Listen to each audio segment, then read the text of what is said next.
முன்பொரு காலத்துல வெங்கடாபுரம்ங்கிற ஊர்ல ஒரு மூதாட்டி இருந்தாங்க. அவங்க பாத யாத்திரையா போற யாத்ரிகர்களுக்கு அறைய வாடகைக்கு கொடுத்து அதுல கிடைக்கிற பணத்துல வாழ்ந்து வந்தாங்க. மூதாட்டியோட வீடு 4 தெரு முற்ற இடத்துல இருந்ததால பாதசாரிகள் எல்லாரும் எப்பவும் வந்து போக இருந்ததால அது எப்பவும் பரபரப்பாவே இருக்கும். இது அப்படி இருக்கும்போது ஒரு நாள் ராத்திரி 4 பலமான வாலிபர்கள் பக்தர்கள் வேஷத்துல வந்து மூதாட்டி கிட்ட போய், பாட்டி, நாங்க காசி யாத்திரைக்கு கிளம்புறோம். அதனால இந்த ஊர்ல கொஞ்ச நாள் இருக்கலான்னு வந்திருக்கோம். அதுக்காக எங்களுக்கு ஒரு அறை வாடகைக்கு வேணும் அப்படின்னு கேட்டாங்க. அதுக்கு அந்த மூதாட்டி அவங்களோட கோலத்தை பார்த்து அறைய கொடுக்கறதுக்கு கொஞ்சம் தயங்கினாங்க. அப்ப அவங்க பாட்டி கிட்ட, நாங்க தேவாலயங்கள்ல பஜனை செய்யறோம். அங்க பக்தர்கள் கொடுக்கற பணத்துல தான் யாத்திரை செய்யறோம். இந்த ஊரு ராம ஆலயத்துல கூட 1 மாசம் நாங்க பஜனை செய்யலான்னு நினைக்கிறோம். அதனால எங்க மேல இறக்கப்பட்டு எங்களுக்கு ஒரு அறைய வாடகைக்கு கொடுங்க அப்படின்னு கெஞ்சி கேட்டாங்க.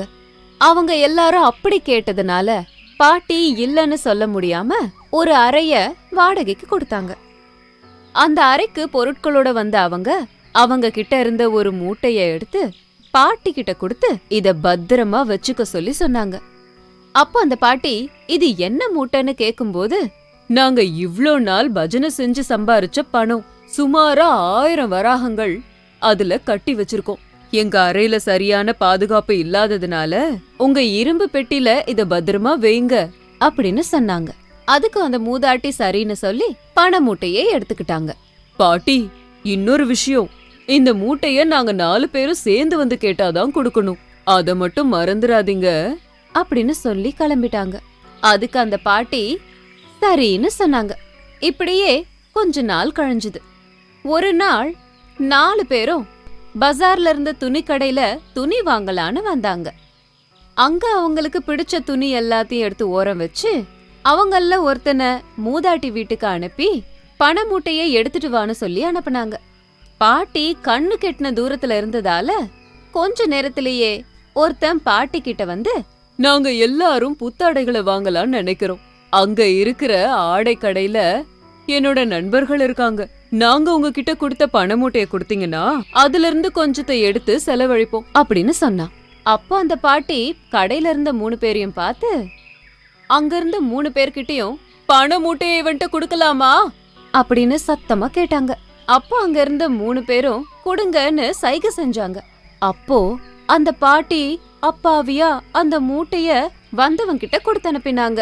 பண மூட்டைய வாங்கினவன் எல்லார் கண்ணிலையும் மண்ணை தூவி அங்க இருந்து ஓடி போயிட்டான்.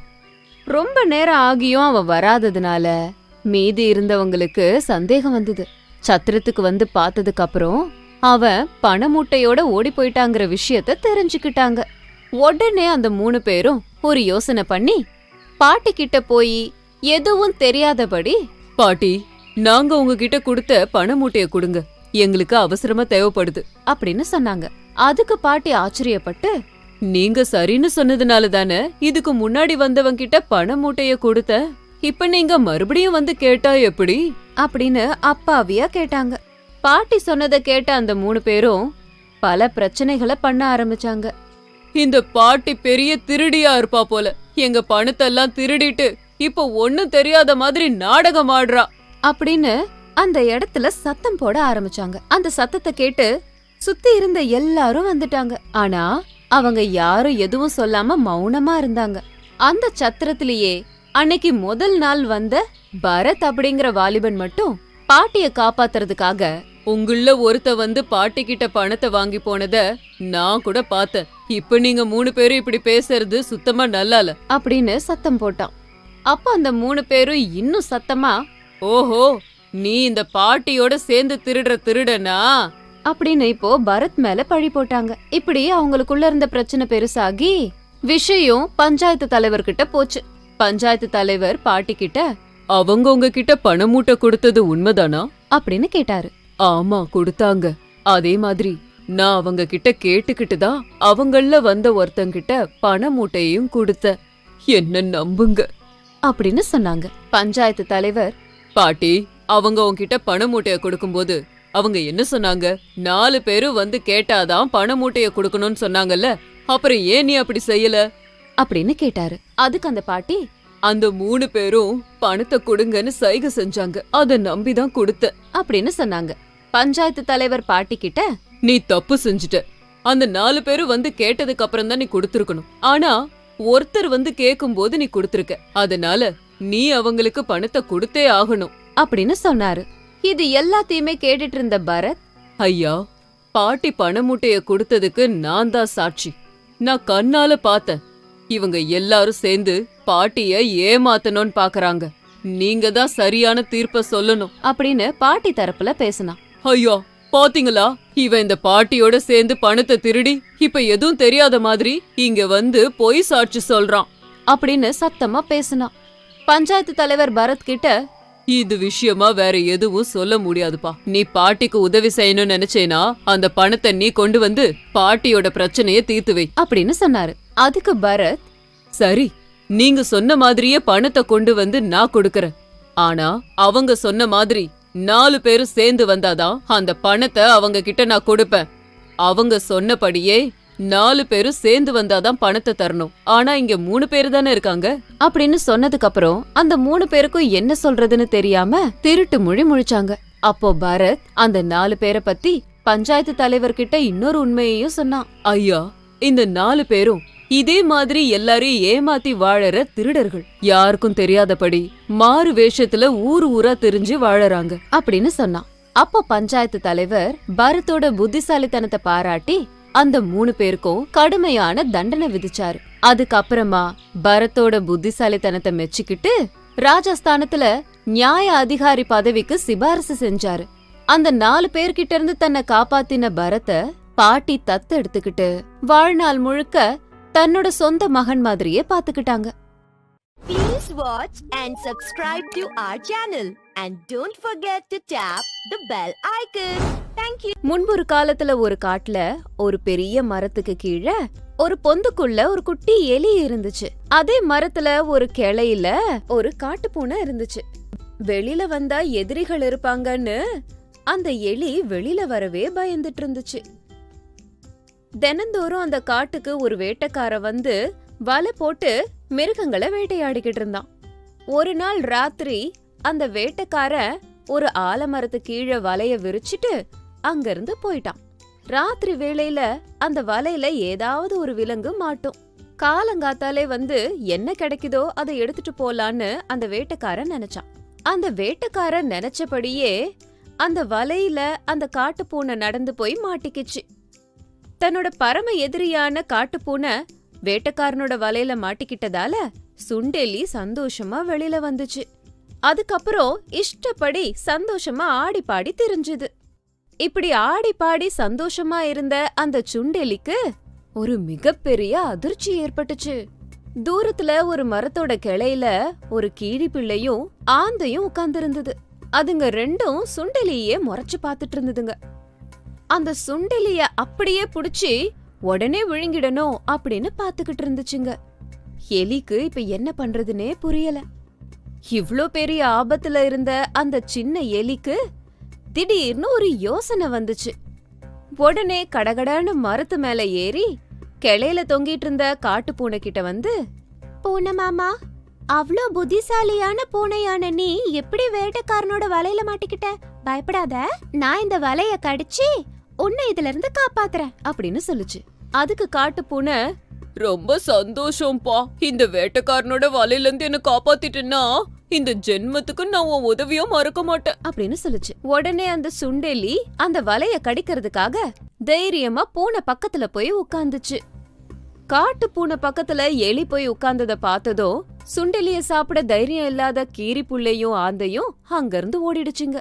உடனே அந்த பூனை சுண்டெலி கிட்ட, சுண்டெலி, என்ன பார்த்ததும் பயந்து போய் அந்த கீரி புள்ளையும் ஆந்தையும் உன்னை சாப்பிடாம ஓடி போயிடுச்சுங்க. அப்படின்னா நான் உன்னோட உயிரை காப்பாத்தினதா தானே அர்த்தம்? அப்புறம் யோசிக்கிற, சீக்கிரமா வந்து வலைய கடிச்சு என்ன இதுல இருந்து காப்பாத்து அப்படின்னு சொல்லுச்சு. பொறுங்க பொறுங்க, உங்கள மாதிரி பலசாலி கூட நட்பு வச்சுக்கிட்டா நான் ரொம்ப ஜாக்கிரதையா இருக்கணும் இல்லையா? இப்ப நான் உன்னை வலைய கடிச்சு காப்பாத்தினா வெளியில வந்து என்ன சாப்பிட மாட்டேன்னு என்ன நிச்சயம் வேணும்னா அந்த வேட்டைக்கார வர்ற வரைக்கும் நம்ம காத்திருக்கலாம், அப்புறமா நான் உன்னை காப்பாத்துறேன் அப்படின்னு சொல்லுச்சு அந்த சுண்டெலி. அது சொன்னபடியே மறுநாள் காலையில அந்த வேட்டைக்கார வர்றதுக்கு கொஞ்சம் முன்னாடி அந்த எலி வலைய கடிச்சு பிச்சு எடுத்துருச்சு. வேட்டைக்கார வர்றதுக்குள்ள அந்த காட்டுப்பூனை மரத்துல இருந்து எகிரி கீழே இறங்கி ஓடி போயிடுச்சு. உடனே சுண்டெலியும் தன்னோட பொந்துக்குள்ள ஓடி போயிடுச்சு. மரத்துக்கிட்ட வந்த வேட்டைக்காரன் தன்னோட வலை பிஞ்சு கிடக்கறத பார்த்து ரொம்ப வருத்தப்பட்டான். தன்னோட ஆசை நிராசை ஆயிடுச்சேங்கிற வருத்தத்தோட திரும்ப வீட்டுக்கு போனான். வேட்டைக்காரன் போனத பார்த்ததோ அந்த காட்டுப்பூனை திரும்ப வந்து மரத்து பொந்துல இருந்த எலிய பார்த்து, நண்பா, இன்னைக்கு நீ என் உயிரை காப்பாத்திட்ட, அதனால இன்னையில இருந்து நம்ம 2 பேரும் நல்ல நண்பர்களா வாழலாம் அப்படின்னு அன்பா கூப்பிட்டுச்சு. அதுக்கு அந்த எலி சிரிச்சுக்கிட்டே, நண்பர்கள் எப்படி எதிரிகளா வாழ்வாங்க, அந்த மாதிரி எதிரிகள் எப்படி நண்பர்களா வாழ்வாங்கன்னு சொல்றது ரொம்ப கஷ்டம். அப்படி இருக்கும்போது பரம எதிரிகளா ஆன நம்ம 2 பேருக்குள்ளார நட்பு எப்படி ஒத்து வரும்? ஏதோ இன்னைக்கு நான் உன் உயிரை காப்பாத்தினங்கிற நன்றி கடனுக்காக நீ என்னோட நட்பா இருக்கணும்னு நினைக்கிற. ஆனா என்னைக்காவது ஒரு நாள் நீ என்ன கொன்னு சாப்பிடணும்னு நினைக்க மாட்டேன்னு என்ன நிச்சயம்? விரோதிகளோட அவசரத்துக்கு நட்பா பழகுனாலும் அந்த நட்பு எப்பவும் நிரந்தரமா இருக்காது. எப்ப இருந்தாலும் ஆபத்து வரும். நீ என்ன காப்பாத்தன, அதுக்கு பதிலா நான் உன்னை காப்பாத்தன. அதுதான் நியாயமும் கூட. நம்ம 2 பேரோட உறவு இதோட முடிஞ்சது. இனிமே என் பக்கம் நீ வராத அப்படின்னு சொல்லி பொந்துக்குள்ள போயிடுச்சு. சுண்டெலி சொன்னதுல உண்மை இருந்ததை தெரிஞ்சுக்கிட்ட காட்டுப்பூனை எதுவும் சொல்லாம திரும்ப போயிடுச்சு. இந்த கதையில இருந்த பாத்திரங்கள் பரம எதிரிகளான பூனையும் எலியும் தான்னு சொன்னாலும் மனுஷங்களுக்கும் இந்த கதையில வர்ற நீதி பொருந்தும். சூழ்நிலை காரணமா எப்பவாவது விரோதிக்கு உதவலாம், ஆனா தெரிஞ்சே விரோதிகளோட நட்பு மட்டும் வச்சுக்க கூடாது. ஏன்னா விரோதிகளோட மனசு எப்ப எப்படி மாறுன்னு தெரியாததால வாழ்க்கைய பணயமா வச்சு யாரையும் குருட்டுத்தனமா நம்ப கூடாது. Please watch and subscribe to our channel and don't forget to tap. அது ஒரு கிராமம். அந்த கிராமத்துல கரும்பு சாகுபடி அதிகமா இருக்கும். அந்த கிராமத்துக்கு கொஞ்ச தூரத்துல ஒரு காடு இருக்கு. அந்த காட்டுல ஒரு யானையும் வாழ்ந்து வந்தது. அது எதிர்பாராத விதமா ஒரு நாள் காட்டுல இருந்து அந்த வயலுக்கு வந்து சேர்ந்துச்சு. அந்த வயல்ல நிறைய கரும்புகளை பார்த்த யானை மனசுக்குள்ள, ஹோ ஹோ, ருசியான கரும்புகள், இது எல்லாத்தையும் சாப்பிட போறேன் அப்படின்னு நினைச்சு அங்க இருந்த கரும்புகள் எல்லாத்தையும் சாப்பிட்டுச்சு.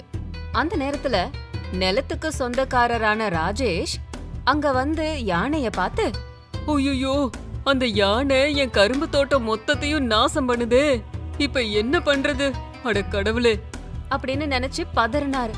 ஆனா அது கிட்ட போற தைரியம் மட்டும் அவருக்கு வரல.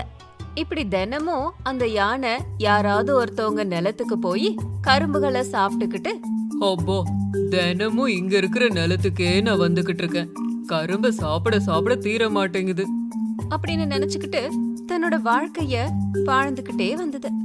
அந்த யானை செஞ்ச வேலையால எல்லாரும் ரொம்ப கஷ்டப்பட்டுட்டு வந்தாங்க. அந்த நேரத்துல ஒருத்தரோட ஒருத்தர், ஐயோ, இந்த யானை எங்க இருந்து வருதுன்னு தெரியல, வந்து தோட்டம் முழுக்க நாசம் பண்ணுது, வெடி ஏதாவது வச்சு அத பயமுறுத்தணும்னா இங்க வராதுன்னு நினைக்கிறேன், அது நல்ல யோசனைதான். அத கேட்ட ராஜேஷ், இல்ல அப்படியெல்லாம் செய்யாதீங்க, அந்த மாதிரி செஞ்சா அது சாகிறதுக்கான வாய்ப்பு நிறைய இருக்கு, அதனால அப்படி செய்ய வேண்டாம், ஏதாவது பண்ணி அதை இங்க இருந்து துரத்தி ஆகணும் அப்படின்னு சொன்னான். அதுக்கு மறுநாள் கூட அந்த யானை தோட்டத்துக்கு வந்து கரும்பு எல்லாத்தையும் சாப்பிட்டுக்கிட்டு இருந்துச்சு. அப்போ அந்த நிலத்துக்கு பக்கத்துல இருந்த குளத்துக்கு போய் தண்ணி குடிக்கலான்னு போச்சு. ஆனா எதிர்பாராத விதமா தண்ணிலேயே வழுக்கி விழுந்துருச்சு. அங்கிருந்து பயங்கரமா சத்தம் போட்டுச்சு. சுத்தி இருந்த மக்கள் எல்லாரும் ஒண்ணு கூடி வந்து நின்னுக்கிட்டு, அப்பா, இன்னைக்கு ஒரு நல்ல காரியம் நடக்குதுடா, இதோட இந்த யானையோட தொல்லை முடிஞ்சுது, அது அப்படியே இருந்து மூழ்கி சாகட்டும், இனிமே நமக்கு யானையால பிரச்சனையே வராது. அப்படி கொஞ்சம் கூட இறக்கமே இல்லாம அது சாகட்டோன்னு விட்டுட்டாங்க. அந்த இடத்துக்கு வந்த ராஜேஷ் அங்க நடந்துட்டு இருக்கறத பார்த்து பயந்து போய் தன்னோட ஃப்ரெண்டுக்கு கால் பண்ணி, டேய் சுமன், எங்க இருக்க, சீக்கிரமா உன்னோட ட்ரக்கை எடுத்துக்கிட்டு என் தோட்டத்துக்கு வந்து சேரு, அதே மாதிரி அரவிந்துக்கு ஃபோன் பண்ணி அவனோட ஜேசிபிய கூட எடுத்துக்கிட்டு என் தோட்டத்துக்கு வந்து சேருங்க. சீக்கிரமா வாங்கடா. அப்படின்னு சொன்னான். அதுக்கு அவனும் சரின்னு சொல்லி போனை கட் பண்ணிட்டு கொஞ்ச நேரத்துக்கெல்லாம் அங்க வந்து சேர்ந்தாங்க. அங்க வந்த உடனேயே விஷயம் என்ன அப்படிங்கறது தெரிஞ்சிடுச்சு. உடனே அரவிந்த் தன்னோட ஜேசிபி மூலமா அந்த யானைய அந்த குளத்துல இருந்து வெளியில எடுத்துட்டு வந்து ட்ரக்ல வச்சான்.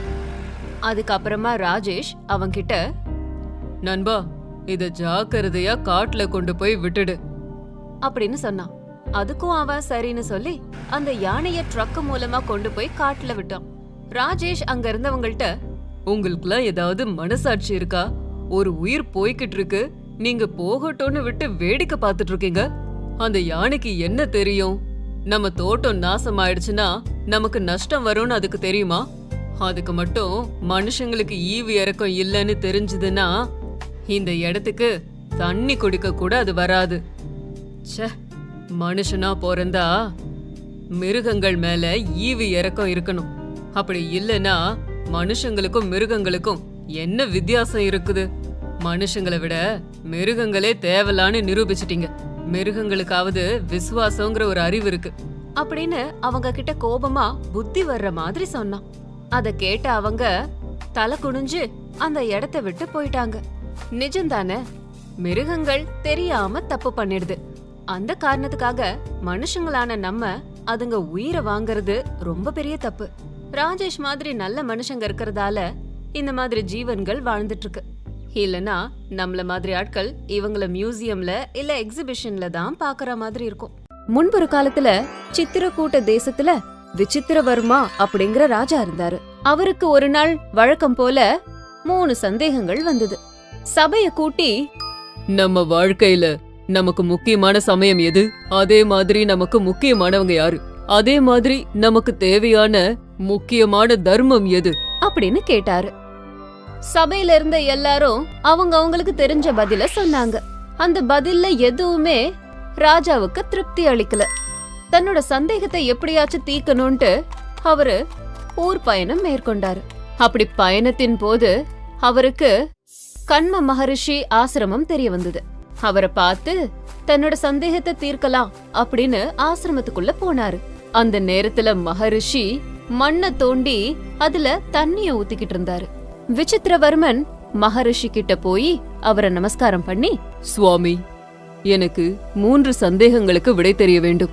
அதற்கு தான் இங்கே வந்தேன். தயவு செய்து அதை விளக்குங்கள் அப்படின்னு பணிவோட கேட்டாரு. மகரிஷி அவரோட வேலையை செஞ்சுக்கிட்டே, உனக்கு வந்த 3 சந்தேகங்கள் என்ன அப்படின்னு கேட்டாரு. சுவாமி, வாழ்க்கையோட முக்கியமான சமயம் எது? நமக்கு முக்கியமானவர் யார்? நமக்கு ஆச்சரியம் தரும் வகையில் உள்ள முக்கியமான தர்மம் எது அப்படின்னு கேட்டாரு. மகாராஜா கேட்ட கேள்விக்கு பதில் எதுவும் சொல்லாம மகரிஷி அவரோட வேலையே செஞ்சிட்டு இருந்தாரு. ஐயா, உங்க கையில உள்ளதை என்கிட்ட கொடுங்க, நான் தோன்றேன். கொஞ்ச நேரம் நீங்க ஓய்வெடுங்க அப்படின்னு சொன்னாரு ராஜா. உடனே கடப்பாறைய ராஜா கிட்ட கொடுத்து மகரிஷி கொஞ்ச நேரம் ஓய்வெடுத்தாரு. மகாராஜா நிறைய குழிகளை தோண்டி கொஞ்ச நேரம் கழிச்சு மகரிஷி கிட்ட மறுபடியும் வந்து தன்னோட சந்தேகத்தை கேட்டாரு. மகரிஷி பதில் சொல்லாம ராஜா கையில இருந்த கடப்பாறைய திரும்பவும் வாங்க போனாரு. ராஜா அவர்கிட்ட அதை கொடுக்காம திரும்பவும் போய் குழிய தோண்ட ஆரம்பிச்சாரு. சூரிய அஸ்தமனம் வரைக்கும் மகாராஜா அதே வேலைய செஞ்சிட்டு இருந்தாரு. மகரிஷி மட்டும் மகாராஜா கேட்ட கேள்விக்கு பதில் சொல்லவே இல்ல. அப்போ மகாராஜா, சுவாமி, நீங்க ஒரு ஞானி, உங்ககிட்ட சந்தேகத்தை கேட்கலான்னு எவ்ளோ ஆசையாக உங்க இடத்துக்கு வந்த. ஒருவேளை நான் கேட்ட சந்தேகத்துக்கு பதில் தெரியலனா தயவு செஞ்சு சொல்லுங்க, நான் என் வழியில போயிடுறேன். அதுக்கு மகரிஷி, யாரோ நம்ம ஆசிரமத்துக்கு வந்திருக்காங்க, முதல்ல அத போய் பார்க்கணும் அப்படின்னு சொல்லி அவர் வழியில நடந்து போனாரு. வாசல்ல ஒரு ஆளு வயிற பிடிச்சுக்கிட்டு உடம்பு பூரா காயத்தோட வேக வேகமா வந்தாரு. அவர் வயித்துல இருந்து ரத்தம் வந்துச்சு. அந்த ஆளு உள்ள வந்த கொஞ்ச நேரத்துக்குலாம் மயக்கம் போட்டு கீழே விழுந்துட்டாரு. மகாராஜாவும் மகரிஷியும் அவன் உடம்புல இருந்த துணிய கழட்டிட்டு பார்த்தா அவன் உடம்புல கீறல்கள் இருந்துச்சு. மகாராஜா அந்த காயங்களை தண்ணியால நல்லா கழுவி விட்டாரு. கொஞ்ச நேரம் கழிச்சு அவனுக்கு மயக்கம் தெளிஞ்சு விழிப்பு வந்தது. கண்ணை திறந்த உடனே தாகம் அப்படின்னு சொன்னதும் மகாராஜா உள்ள போய் குடிநீரை கொண்டு வந்து அவனுக்கு கொடுத்தாரு. மகரிஷி அந்த காயங்களுக்கு பச்சிலை மருந்து போட்டு கட்டும் கட்டினாரு. இருட்டிட்டதால மகாராஜாவும் அங்கேயே படுத்துக்கிட்டாரு. விடிஞ்சதும் காயப்பட்ட அந்த மனிதன் ராஜா கிட்ட வந்து பிரபு, என்ன மன்னிச்சிடுங்க. அப்படின்னு அவர் கால்ல விழுந்தான். மகாராஜாவுக்கு இவன் ஏன் இப்படி பண்ணான்னு புரியாம நீ யாருன்னு எனக்கு தெரியாது, அப்புறம் ஏன் நான் உன்னை மன்னிக்கணும்? அப்படின்னு கேட்டாரு. பிரபு, உங்களுக்கு என்ன தெரியாது, ஆனா எனக்கு நல்லா உங்களை தெரியும். ராஜ துரோகம் பண்ணிட்டான்னு என் அண்ணனுக்கு நீங்க மரண தண்டனை கொடுத்துட்டீங்க. அப்பையில இருந்து உங்களை கொல்லணும்னு நான் நினைச்சுக்கிட்டு இருந்தேன். நீங்க கண்ம மகரிஷி ஆசிரமத்துக்கு போனதை பார்த்து நீங்க வெளியில வரும்போது உங்களை கொல்லலான்னு ஒரு புதர் பக்கத்துல நான் காத்துக்கிட்டு இருந்தேன். ஆனா உங்க பரிவாரங்கள் என்னை கண்டுபிடிச்சு என்னை தாக்க ஆரம்பிச்சுட்டாங்க. நான் எப்படியோ அவங்கள்ட்ட இருந்து தப்பிச்சு உள்ள ஓடி வந்தேன். சமயத்துல என் காயங்களை கழுவி என் உயிரை நீங்க காப்பாத்தலன்னா இந்நேரம் நான் இறந்திருப்பேன். எனக்கு உயிர் பிச்சை போட்ட உங்களுக்கு வாழ்நாள் முழுக்க நன்றி கடன் பட்டிருக்கேன் அப்படின்னு சொன்னா அந்த ஆள். அத கேட்டதும் மகாராஜா ரொம்ப சந்தோஷப்பட்டாரு. அதுக்கப்புறம் போய் மகரிஷிய சந்திச்சு, சுவாமி, என் மேல உங்களுக்கு நம்பிக்கை வரல, அதனாலதான் என் சந்தேகங்களுக்கு நீங்க பதில் சொல்லல. அதுக்கு மகரிஷி சிரிச்சுக்கிட்டு, மகாராஜா, உங்க சந்தேகங்களுக்கு நொடியில பதில் சொல்லிடலாம், ஆனா அது உங்களுக்கு புரியணுமே அப்படின்னு சொன்னாரு.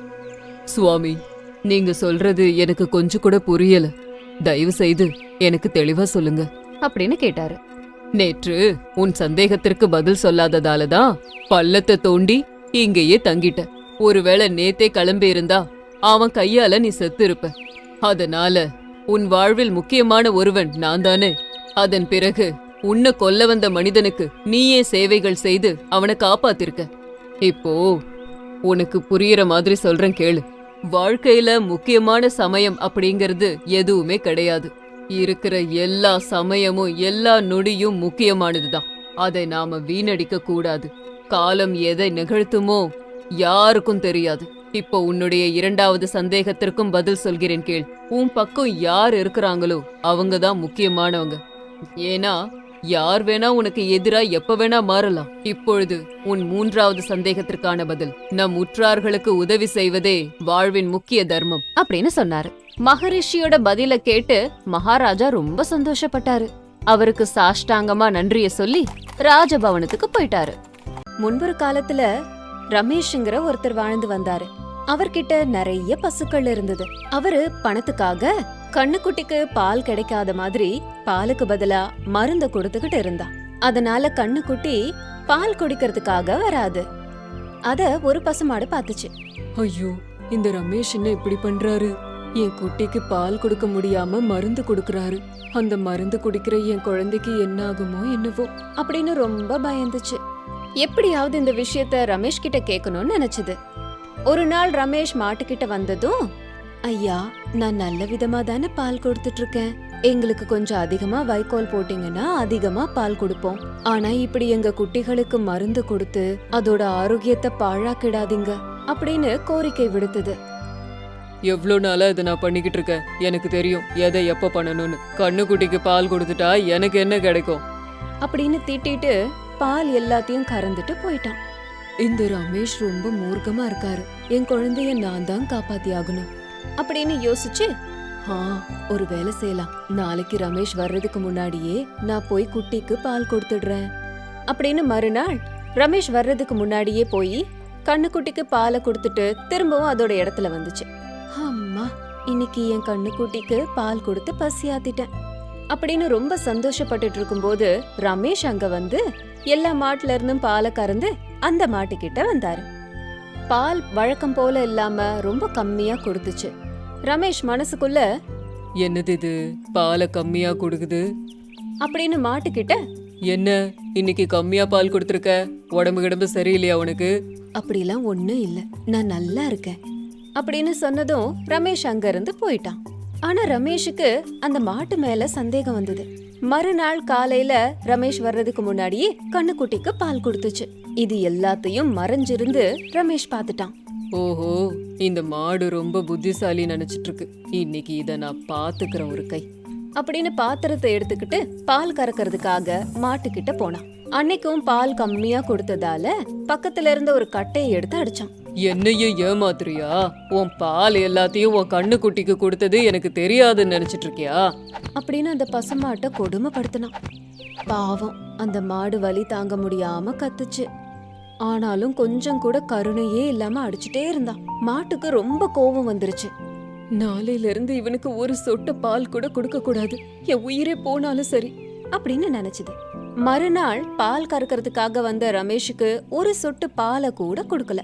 ரமேஷுக்கு கோபம் வந்து, இரு உன்னை பாத்துக்கிறேன் அப்படின்னு ஒரு கசாப்பு கடைக்காரனை கூட்டிட்டு வந்து மாட்டையும் கண்ணுக்குட்டியும் அவனுக்கு வித்துட்டான். இப்படி பண்ணாதான் உனக்கு புத்தி வரும், போய் சாவு போ அப்படின்னு மாட்டை கசாப்பு கடைக்காரங்கிட்ட கொடுத்து அனுப்பிட்டான். அவன் மாட்டை ஓட்டிக்கிட்டு இருக்கும்போது அதுங்க கிட்ட இப்படி சொன்னான். எதுக்கு பால் கொடுக்கறத நிறுத்திட்ட? நான் நல்லாதான் பால் கொடுத்துட்டு இருந்தேன். ஆனா இந்த ரமேஷ் என் குழந்தைக்கு பால் கொடுக்க விடாம அது பசிய போக்குறதுக்கு ஏதோ மருந்து கலந்து கொடுத்து இது ஆரோக்கியத்தை நாசம் பண்ணான் அப்படின்னு நடந்த எல்லாத்தையும் சொல்லுச்சு. அதை கேட்ட கசாப்பு கடைக்காரன் இறக்கப்பட்டான். சரி, நான் உன்னை காப்பாத்துறேன், என் வீட்டுக்கு வா போலாம் அப்படின்னு சொல்லி மாட்டை அவனோட வீட்டுக்கு கூட்டிட்டு போனான். அதுக்கு வயிறார ஆகாரம் கொடுத்தான். அன்னையில இருந்து மாடு கசாப்பு கடைக்காரனுக்கு நல்ல பால் கொடுத்தது. அதோட கண்ணுக்குட்டிக்கு கூட நிறைய பால் கொடுத்தது. ஒரு நாள் அந்த பக்கமா போயிட்டு இருந்த ரமேஷ் பசுமாட்டை பார்த்து கசாப்பு கடைக்காரன்ட்ட, நீ அன்னைக்கு இந்த மாட்டை சந்தைக்கு கொண்டு போகலையா? இந்த மாதிரி நல்ல மாட்டை யாரும் விற்க மாட்டாங்க. இது எவ்வளவு நல்ல பால் தருது தெரியுமா? உன்ன மாதிரி ஆளுங்க பணத்துக்காக தான் இப்படி எல்லாம் பண்ணுவீங்க அப்படின்னு சொன்னதால ரமேஷுக்கு தான் செய்த தவறு என்னங்கிறது தெரிஞ்சது. முன்பொரு காலத்துல ஒரு ஊர்ல ராமு அப்படிங்கிற ஒருத்தர் இருந்தான். அவனுக்கு ஒரு கால் சரியில்லாததால எப்ப பார்த்தாலும் நோண்டி நோண்டி நடப்பான். அத நினைச்சு எப்ப பார்த்தாலும் வருத்தப்படுவான். அவன்கிட்ட ஒரு ஆடு இருந்துச்சு.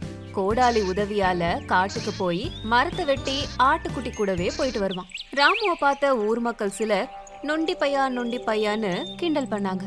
அத பார்த்து வருத்தப்பட்டு, கடவுளே, எனக்கு ஏன் இந்த காலை இப்படி படைச்ச? இதனால நான் ரொம்ப அவமானப்படுறேன். சீக்கிரமாவே என் காலை நல்லாக்கிடு கடவுளே அப்படின்னு காட்டுக்கு போய்கிட்டு இருந்தான். காட்டுக்குள்ள போனதுக்கு அப்புறம் ஆட்டுக்குட்டிய மேய விட்டுட்டான். ரொம்ப தூக்கம் வந்ததுனால ஒரு மரத்துக்கிழ படுத்து தூங்கிட்டான். சாயந்தரம் ஆனதும் தூக்கத்துல இருந்து எழுந்திருச்சு, மழை வர மாதிரி இருக்கு, சீக்கிரமா சில விறகுகளை எடுத்துக்கிட்டு வீட்டுக்கு போகணும் அப்படின்னு தனக்கு பக்கத்துல இருந்த மரத்து மேல ஏறினான். அந்த ஆட்டுக்குட்டி அந்த மரத்துக்கு கீழே தான் மெஞ்சுது. ராமு விறகு வெட்டும் போது கை தவறி கோடாலி ஆட்டுக்குட்டி மேல விழுந்துருச்சு. கோடாலி ஆழமா வெட்டினதுனால ஆட்டுக்கு நிறைய ரத்தம் போய் செத்து போச்சு. ராமு உடனே மரத்துல இருந்து இறங்கி, ஐயோ கடவுளே, இப்படி நடந்து போயிடுச்சே. செல்லம்மா வளர்த்த ஆட்டுக்குட்டிய ஏன் கையாலேயே கொல்ற மாதிரி ஆயிடுச்சு. எனக்கு மட்டும் ஏன் எல்லாம் நடக்குது அப்படின்னு அழ ஆரம்பிச்சிட்டான். இந்த நேரத்துல பலத்த இடியோட மழையும் பெய்ய ஆரம்பிச்சுது. எதுவும் செய்ய முடியாம அங்கிருந்து வேக வேகமா வீட்டுக்கு கிளம்பி போனான். ஒரே இருட்டா ஆயிடுச்சு. அங்கிருந்து எந்த பக்கம் எங்க போறதுன்னே அவனுக்கு புரியல. ராமுக்கு ரொம்ப பயம் வந்துருச்சு. ராமு நொண்டி நொண்டி போய்கிட்டு இருக்கும்போது வழியில அவன் ஒரு வீட்டை பார்த்தான். நேரா அங்க போனான். அங்க போய் பார்த்தா அந்த வீட்டு எஜமானரை 4 திருடங்க கட்டி வச்சு அடிச்சிட்டு இருந்தாங்க. அத பார்த்த ராமுக்கு எல்லாம் புரிஞ்சு சிங்கம் மாதிரி சத்தம் கொடுத்தான். அந்த சத்தத்தை கேட்டு நிஜமாவே சிங்கம் தான் வந்துருச்சு நினைச்சு அந்த கொல்லைக்காரங்க ஓடி போயிட்டாங்க. உடனே ராமு அந்த எஜமானர் கிட்ட போய் அவரோட கட்டுகளை அவிழ்த்து விட்டான். ராமு செஞ்ச வேலைக்கு அந்த எஜமானர் நன்றிகளை சொல்லி, என் உயிரை காப்பாத்துன உனக்கு ரொம்ப நன்றி போ. ஆமா, நீ இந்த இடத்துல இந்த நேரத்துல என்ன பண்ற அப்படின்னு கேட்டாரு அந்த எஜமான். நான் என் ஆட்டுக்குட்டிகளை மேய்ச்சிக்கிட்டு காட்டுக்கு வந்தேன். விறகு வெட்டும் போது கோடாலி பட்டி என் ஆட்டுக்குட்டி செத்துருச்சு. ரொம்ப மழை பெஞ்சதால வழி தவறி நான் இந்த பக்கம் வந்துட்டேன் அப்படின்னு நடந்த எல்லாத்தையும் சொன்னான். அத கேட்ட அந்த எஜமானர், கடவுளுக்கு எதை எப்ப செய்யணும்னு நல்லா தெரியும். இன்னைக்கு கூட கடவுள் தான் உன்னை எனக்கு அனுப்பியிருக்காரு. அதனாலதான் நான் இன்னும் உயிரோட இருக்கேன் அப்படின்னு வீட்டுக்குள்ள போய் 10 லட்சம் ரூபாய் பணத்தை எடுத்துட்டு வந்து, இந்தப்பா, இந்த பணத்தை வச்சுக்கிட்டு சந்தோஷமா இரு அப்படின்னு பணத்தை கொடுத்து அனுப்பி விட்டாரு. ராமு அந்த பணத்தை வச்சு தன்னோட காலை சரிப்படுத்திக்கிட்டான். மீதி பணத்துல நிறைய ஆட்டுக்குட்டிகளை வாங்கி வியாபாரம் ஆரம்பிச்சான். அத பார்த்த ஊர் மக்கள் ராமுவை பார்த்து ரொம்ப பொறாமப்பட்டாங்க. கடவுளுக்கு எப்ப யாருக்கு என்ன உதவி செய்யணும்னு தெரியும். அதனாலதான் என் கஷ்டம் எல்லாம் இப்ப தீந்து போயிடுச்சு அப்படின்னு அன்னையில இருந்து ராமு ரொம்ப சந்தோஷமா வாழ்ந்து வந்தான். அது ஒரு பட்டணம். அங்க சுமன் ஒரு பெரிய திருடனா வாழ்ந்து வந்தான். அவன் கொஞ்ச நாளைக்கு முன்னாடிதான் ஜெயில் தண்டனையில இருந்து வெளியில வந்து வீட்டுக்கு போயிட்டு இருந்தான். அப்ப அவனோட மனைவி, இப்பவாவது நீங்க திருந்துனீங்களா? தயவு செஞ்சு உங்க மனச மாத்திக்கிட்டு இனிமேலாவது திருடாதீங்கங்க. என்னம்மா என்ன பேசுற? இவ்ளோ நாள் நான் திருடிட்டு வந்த காசுல தான் நீயும் சாப்பிட்டு இருக்க, ஞாபகம் இருக்கா? அத என்னைக்கும் மறந்துடாத. ச்சீ, நீங்க எத்தனை தடவை சொன்னாலும் திருந்த மாட்டீங்க அப்படின்னு வீட்டுக்குள்ள போயிட்டான். அப்போ சுமன் நல்லா யோசிச்சு மனசுக்குள்ள, இது வேலைக்காகாது. இனிமே யார் கையிலயும் மாட்டாம இருக்கணும். கொள்ளை அடிக்கணும், ஆனா பேர் வெளியே வரக்கூடாது. என்ன பண்ணலாம் அப்படின்னு தீவிரமா யோசிச்சுக்கிட்டு இருந்தான். அப்ப அவங்க வீட்ல ஒரு சின்ன பொம்மை ஹெலிகாப்டர் இருந்தது. அத பார்த்து சுமன் தன்னோட மனைவி கிட்ட, சுமித்ரா கொஞ்சம் இங்க வாயேன். அந்த ஹெலிகாப்டர் யாரோடது? அது எங்க அண்ணன் குழந்தைக்கு வாங்கிட்டு வந்தாரு. அதுல ரிமோட் கண்ட்ரோலும் இருக்கு. அது மூலமா அத எவ்வளவு தூரம் வேணாலும் எடுத்துட்டு போலாம். எனக்கு கூட ரொம்ப பிடிச்சது. அப்ப அவனுக்கு ஒரு ஆலோசனை வந்துச்சு. இந்த ஹெலிகாப்டர் வச்சு என்னால செம்மையா சம்பாதிக்க முடியும் அப்படின்னு அந்த ஹெலிகாப்டரை எடுத்துக்கிட்டு அத அவன் போன்ல கனெக்ட் பண்ணி அத ஒரு பெரிய பணக்காரரோட ஷாப்பிங் காம்ப்ளெக்ஸ் முன்னாடி கொண்டு வந்து நிறுத்தினான். அத பார்த்த அந்த வியாபாரி பயங்கர ஆச்சரியப்பட்டு, அப்போ அந்த ஹெலிகாப்டரோட கனெக்ட் பண்ணப்பட்ட போன்ல இருந்து, ஏய், மரியாதையா நாளை காலையில 8 மணிக்கு உன்கிட்ட இருக்கிற பணத்தெல்லாம் எடுத்து வைக்கிற. நாளைக்கு இந்த ஹெலிகாப்டர் வரும். அந்த பணத்தை இதுல வச்சிடு. இந்த விஷயத்த நீ யார்கிட்டயாச்சும் சொன்னேன்னா உன் உயிரோட சேர்த்து உன் பையன் உயிரும் போயிடும் அப்படின்னு சொல்லி அந்த ஹெலிகாப்டர் அங்க இருந்து இன்னொரு கடை வாசல்ல போய் நின்னுக்கிட்டு அதே மாதிரி சொல்லுச்சு. அத கேட்டு அந்த வியாபாரி ரொம்ப பயந்துட்டாரு.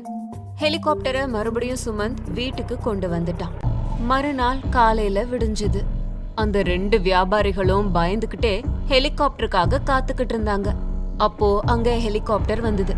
அதுல இருந்த போன்ல, மரியாதையா பணத்தை இதுல வச்சுட்டு இங்க இருந்து ஓடி போயிடு அப்படின்னு வாய்ஸ் மெசேஜ் கொடுத்தான்.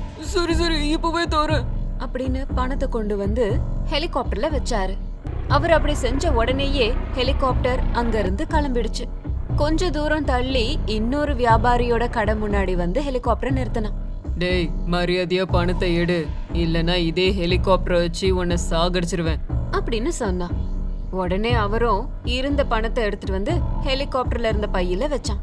உடனேயே சுமந்த் ஹெலிகாப்டரை ரிமோட் கண்ட்ரோல் உதவியோட எடுத்துட்டு போனான். ஹெலிகாப்டர் கொஞ்சம் பறக்க ஆரம்பிச்சதும் பயங்கரமான காத்தடிச்சுது.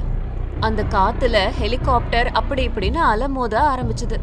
அது அப்படி அலமோதினதுனால அதுக்குள்ள இருந்த பணம் எல்லாம் கீழே விழுந்துருச்சு. அப்போ கீழே இருந்த மக்கள் எல்லாம், ஹெலிகாப்டர்ல இருந்து யாரோ பணம் போடுறாங்கப்போ, நமக்கு உதவி செய்யதான் யாரோ இப்படி எல்லாம் பண்ணிருக்காங்க. அவங்க எல்லா பணத்தையும் எடுத்துக்கிட்டாங்க. இது எல்லாத்தையும் வீடியோ மூலமா பாத்துட்டு இருந்த சுமந்த், ஐயோ என்ன இது இப்படி ஆயிடுச்சு? நான் பணம் சம்பாதிக்கலான்னு இவ்ளோ நல்ல யோசனைய பண்ண, ஆனா கடைசியில இப்படி நடந்துருச்சு. இதெல்லாம் நான் தான் பிளான் பண்ணி கொள்ளை அடிச்சேன்னு தெரிஞ்சா திரும்பவும் நான் ஜெயிலுக்கே போக வேண்டியதுதான் அப்படின்னு ஐயோ அம்மான்னு கத்திக்கிட்டு இருந்தான். சுமந்த் அவன் ஒண்ணு நினைச்சான், ஆனா இன்னொன்னு நடந்தது. அதனாலதான் கஷ்டப்படாம கிடைக்கிற பணம் நிலைக்கவே நிலைக்காது. ஒருவேளை அது நமக்கு வந்தா கூட ஏதோ ஒரு வகையில அது அழிஞ்சு போயிடும். சுமந்தோட வாழ்க்கையில நடந்த மாதிரியே. அதனால எப்பவும் கஷ்டப்பட்டு நியாயமா சம்பாதிக்கணும். அநியாயமா சம்பாதிக்கணும்னு நினைச்சா இந்த முன்பொரு காலத்துல மகத தேசத்தை சந்திரசேகர் அப்படிங்கிற ராஜா ஆண்டு வந்தாரு. அவரு நாட்டு மக்களை ரொம்ப நல்லபடியா பாத்துப்பாரு. அவரு ஒரு நாள் அவரோட ராஜ்யத்துல யார் சிறந்தவங்க அப்படின்னு தெரிஞ்சுக்கிட்டு அவங்களுக்கு பரிசு கொடுக்கணும்னு நினைச்சாரு. அதுக்காகவே பிரத்யேகமா ஒரு சபையையும் ஏற்பாடு பண்ணாரு. அவங்க செஞ்ச நல்ல விஷயங்களை மகாராஜா கிட்ட சொல்லி தான் தான் சிறந்தவர் அப்படிங்கிற பேரை வாங்கி அவர் கொடுக்கற பரிசை வாங்கறதுக்காக நிறைய பேரு வந்தாங்க. முதல்ல பிரசித்தி பெற்ற வியாபாரி அப்படிங்கிற பேர் வாங்கின சுப்பையா வந்தாரு. பிரபு, எங்க ஊர்ல நான் பெரிய கோயில் ஒண்ணு கட்டினேன் அப்படின்னு அவரு செஞ்ச சிறந்த வேலைய பத்தி சொன்னாரு. சுப்பையா, ஆலயம் கட்டுவதில் என்ன விசேஷம் உள்ளது? மகாராஜா, ஆலயம் கட்டுறதுக்காக தேச விதேசத்துல இருந்து விலை உயர்ந்த கற்களை இறக்குன. அது மட்டும் இல்ல, நல்ல சிற்ப கலைஞர்களை கொண்டு சிற்பங்கள் செய்தேன். நீங்க சொல்வதை வைத்து பார்த்தால் அந்த கற்களும் சிலையை வடித்த சிற்பியும் தான் சிறந்தவன். நீங்கள் எப்படி சிறந்தவராவீர்கள்? பிரபு, நீங்க சொல்றதெல்லாம் சரிதான். ஆனா இந்த வேலைக்காக என்னோட சொந்த பணம் ₹1,00,000 நான் கொடுத்தேன். அது சிறந்தது இல்லையா? அதை சிறந்ததாக நான் எண்ண மாட்டேன். உனக்கு வியாபாரத்தில் கிடைத்த லாபத்தில் தானே கோவிலை கட்டினாய். அந்த லாபம் மொத்தமும் நேர்மையாக கிடைத்ததா? அந்த கேள்விக்கு சுப்பையா பதில் சொல்லாம மௌனமா இருந்தாரு. அதுக்கப்புறம் மக்களுக்கு நல்ல விஷயங்களை போதிக்கிற குரு சுவாமி நித்யானந்தா ராஜவைக்கு வந்திருந்தாரு. மகாராஜா, நான் சிறந்தவன் என்று ஒத்துக்கொள்வீர்களா? சுவாமி, உங்களை மிஞ்சிய சிறந்தவர் யார் இருக்கிறார்? மக்களுக்கு தேவையான போதனைகளை அளித்து அவர்களின் அறிவை வளர்க்கும் நீங்கள்தான் சிறந்தவர்களின் சிறந்தவர்களாகும். மகாராஜா சொன்னதை கேட்டு ரொம்ப சந்தோஷப்பட்ட நித்யானந்தா அதுக்கப்புறம் எதுவும் சொல்றதுக்கு இல்லன்னு சொல்லி இருக்கையில உட்கார்ந்தாரு. அதுக்கப்புறம் நிறைய பேர் வந்து அவங்க செய்த சிறந்த செயல்களை சொன்னாங்க.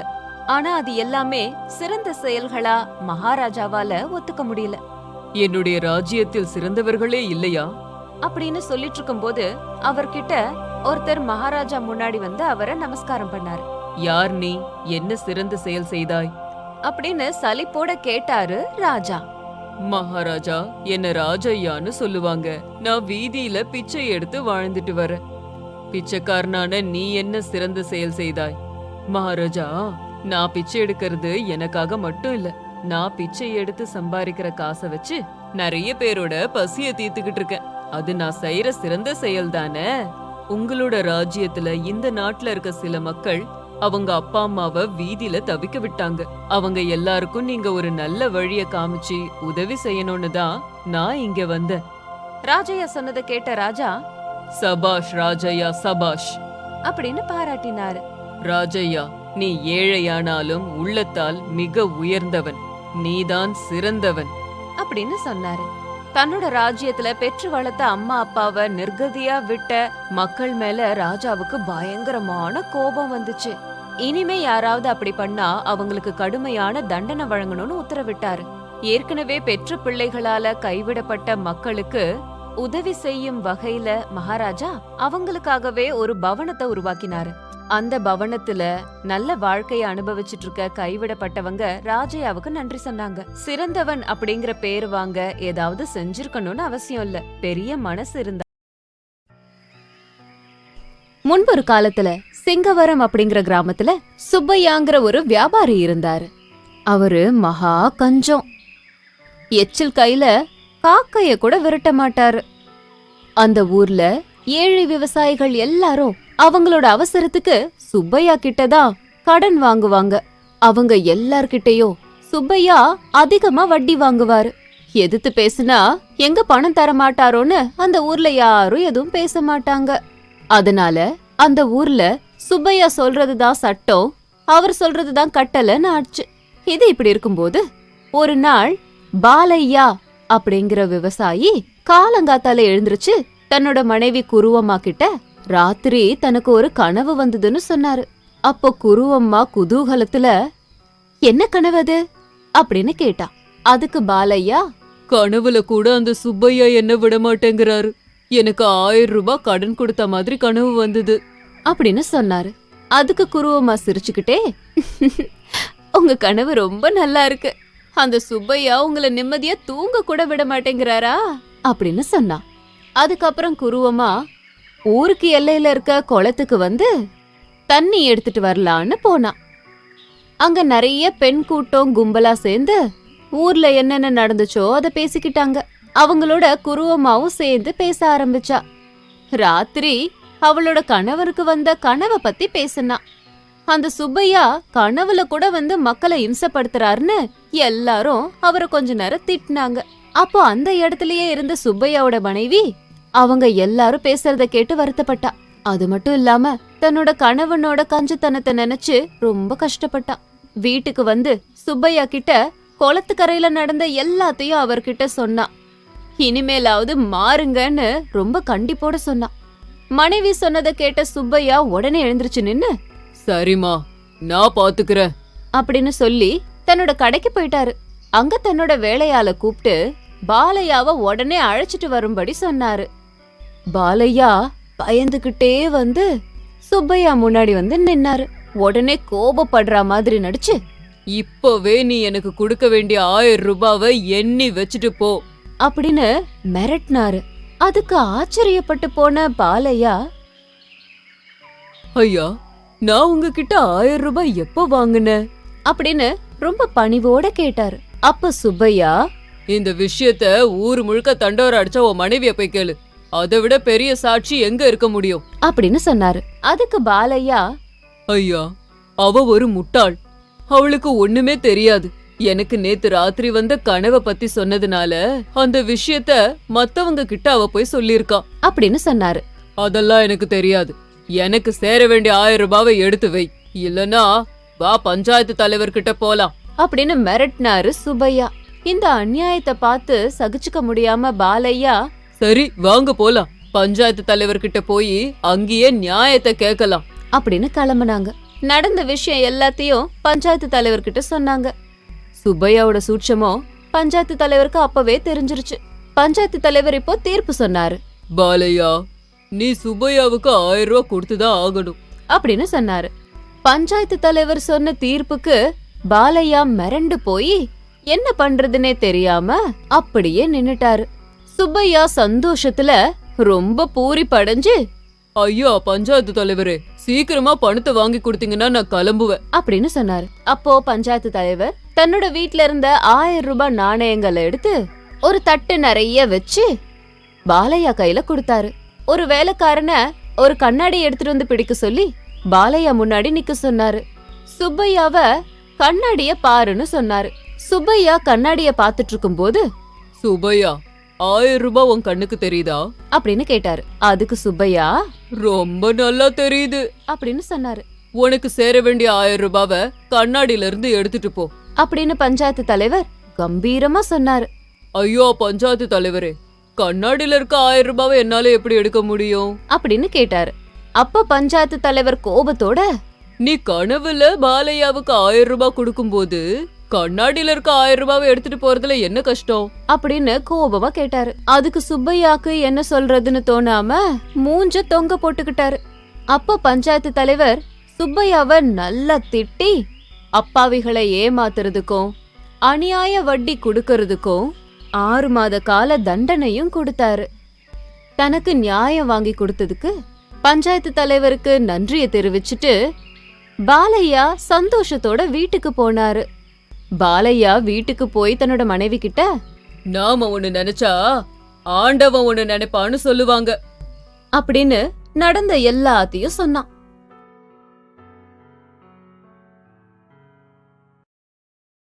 कृपया हमारा चैनल देखें और सब्सक्राइब करें और हाँ बेल आइकन को टैप। ஒரு காலத்துல ஒரு காட்டுல ஆலமரத்துல ஒரு பேயி ரொம்ப நாளா வாழ்ந்துட்டு இருந்தது. ஒரு நாள் அதுக்கு ரொம்ப போர் அடிச்சதால ஒரு வயதான பேய்கிட்ட போய், எனக்கு இங்கேயே வாழ்ந்துட்டு இருக்கிறது ரொம்ப போர் அடிக்குது, எனக்கு ஏதாவது யோசனை சொல்லு. நீ மனுஷங்க வாழற இடத்துக்கு போ, அவங்களுக்கு வைத்தியம் செய்யற மாதிரி நடிச்சு அவங்கள அவதிப்படுத்தி ஆனந்தம் கொள் அப்படின்னு அறிவுரை சொல்லுச்சு. உடனே ஒரு ஊர் எல்லையில பாழடைஞ்ச பங்களாவை ஹாஸ்பிட்டல் மாதிரி பண்ணி அந்த இடத்துல அந்த பிசாசு வந்தது. இங்க எல்லா விதமான நோய்களுக்கும் பாதுகாப்பா வைத்தியம் பார்க்கப்படும் அப்படின்னு எழுதியிருந்தது. அதுவும் டாக்டர் மாதிரி வேஷம் போட்டு இருந்தது. அந்த ஹாஸ்பிட்டல் கொஞ்ச நாள்லயே பட்டணம் முழுக்க ஃபேமஸ் ஆச்சு. நோயாளிகள்லாம் வர ஆரம்பிச்சாங்க. ஒரு நோயாளி உள்ள போய் அவர் எதிர்க்கையே தும்பினான். டாக்டர் வேஷத்துல இருந்த அந்த பேயி அந்த நோயாளிய பார்த்து, உங்க பிரச்சனை என்ன? ரொம்ப நாளா உடம்பு சரியில்லை டாக்டர், எவ்வளவு மருந்து எடுத்தாலும் ஜலதோஷம் மட்டும் போகவே மாட்டேங்குது. உடனே அந்த பிசாசு அவர் கைய பிடிச்சு பார்த்து, நீ உடனே குளத்துக்கு போய் 4 மணி நேரம் அங்கேயே மூழ்கி இரு. உனக்கு தும்மல் வந்தாலும் சரி, மேல மட்டும் வராத. இது என்ன வைத்தியம்? ஜலதோஷத்தால அவதிப்படுறவங்கள தலை குளிக்க சொல்றாரு அப்படின்னு வெளியே போக போனாரு. நான் சொல்றத செய்யலன்னா இந்த நிமிஷமே உன்னை கொன்னு சாப்பிட்டுடுவேன், ஜாக்கிரதை அப்படின்னு அதோட ஒரிஜினல் ரூபத்துல மிரட்டுச்சு. உடனே அவரு பயந்து போய், நீ சொல்றபடியே செய்யற அப்படின்னு குளத்துக்கு போனாரு அந்த நோயாளி. அதுக்கப்புறம் இன்னொரு நோயாளி உள்ள வந்தாரு. உங்களுக்கு என்ன பிரச்சனை? ஐயா, கொஞ்ச நாளைக்கு முன்னாடி ஒரு பைத்தியக்காரன் என்ன விரட்டிட்டு வந்தான். அவன்கிட்ட இருந்து தப்பிக்கிறதுக்காக வேகமா ஓடினேன். கல்லு தடுக்கி கீழே விழுந்துட்டேன். குதிகால் வலிக்குது. எவ்வளவோ டாக்டரை போய் பார்த்துட்டேன். ஆனா வலி மட்டும் போகவே மாட்டேங்குது. நீங்க தான் எனக்கு உதவி செய்யணும். நீ உடனே ஒரு விஷயம் செய். வெளியில போய் நாய கல்லால அடி. அதுங்க உன்னை துரத்தும். உடனே உன் சக்தி முழுவதையும் பயன்படுத்தி ஓடு. என்ன டாக்டர் சொல்றீங்க? கால் வலிக்குதுன்னு உங்ககிட்ட வந்தா நடக்கவே முடியாத என்ன ஓட சொல்றீங்களே, என்னது இது? நீங்க என்ன போலி டாக்டரா? உடனே அந்த பேய் தன்னோட உருவத்தை காட்டி, நான் சொல்றபடி செய்யறியா இல்ல சாக போறியா? அதுக்கு அந்த நோயாளி பயந்து போய், இல்ல நீ சொல்றபடி செய்யற அப்படின்னு வெளியில போனாரு. அந்த மாதிரி அந்த பிசாசு தன்கிட்ட வர்ற எல்லா நோயாளிகளையும் அவதிப்படுத்தி ஆனந்தப்பட்டுட்டு இருந்தது. அப்படி இருக்கும்போது முதல் நோயாளி பிசாசு ஏதாவது பண்ண போதுன்னு குளத்துக்கு போய் தலை மூழ்கிற அளவுக்கு 4 மணி நேரம் இருந்தாரு. என்ன விசித்திரமோ, அவர் வெளியில வந்ததும் அவரோட ஜலதோஷம் மொத்தமா சரியாயிடுச்சு. அதே மாதிரி 2வது ஆளு வீதியில உள்ள நாய்கள் மேல கல்ல எறிஞ்சாரு. அதுங்க அவரை துரத்துச்சு. அதுக்காக அவரு ஓட ஆரம்பிச்சாரு. கொஞ்ச நேரத்திலேயே அவரோட கால்வலி மொத்தமும் போயிடுச்சு. இந்த நேரத்துல ஒரு பேயி வைத்திய ரூபத்துல வந்து ஊர் மக்களை அவதிப்படுத்துது அப்படிங்கறது எல்லாருக்கும் தெரிஞ்சது. உடனே மக்கள் எல்லாம் கூடி ஒரு மந்திரவாதி கிட்ட போனாங்க. நடந்தத சொன்னாங்க. அப்ப அந்த மந்திரவாதி, வைத்திய ரூபத்துல ஒரு பிசாசு வந்திருக்கா. எங்கேயாவது வைத்திய ரூபத்துல பிசாசு வந்து மக்களை இம்சப்படுத்துமா? ஐயா, அந்த பிசாசு இன்னும் எத்தனை பேரை வதச்சுக்கிட்டு இருக்குன்னு தெரியல. நீங்க தான் ஏதாவது செஞ்சு மக்களை இம்சப்படுத்திக்கிட்டு இருக்க இந்த வைத்திய பிசாசு கிட்ட இருந்து எங்களை காப்பாத்தணும். அப்போ அந்த மந்திரவாதி மக்கள் எல்லார்கிட்டயும், நான் ஒரு மந்திரத்தை சொல்லி அந்த பிசாசை விரட்டுறேன். மக்களை துன்பப்படுத்துற வைத்திய பிசாசுகள் எல்லாரும் அந்த மந்திர சக்தியோட வீரியத்தால தானா இந்த இடத்துக்கு வரும். அப்ப என்ன பண்ணலான்னு யோசிக்கலாம்.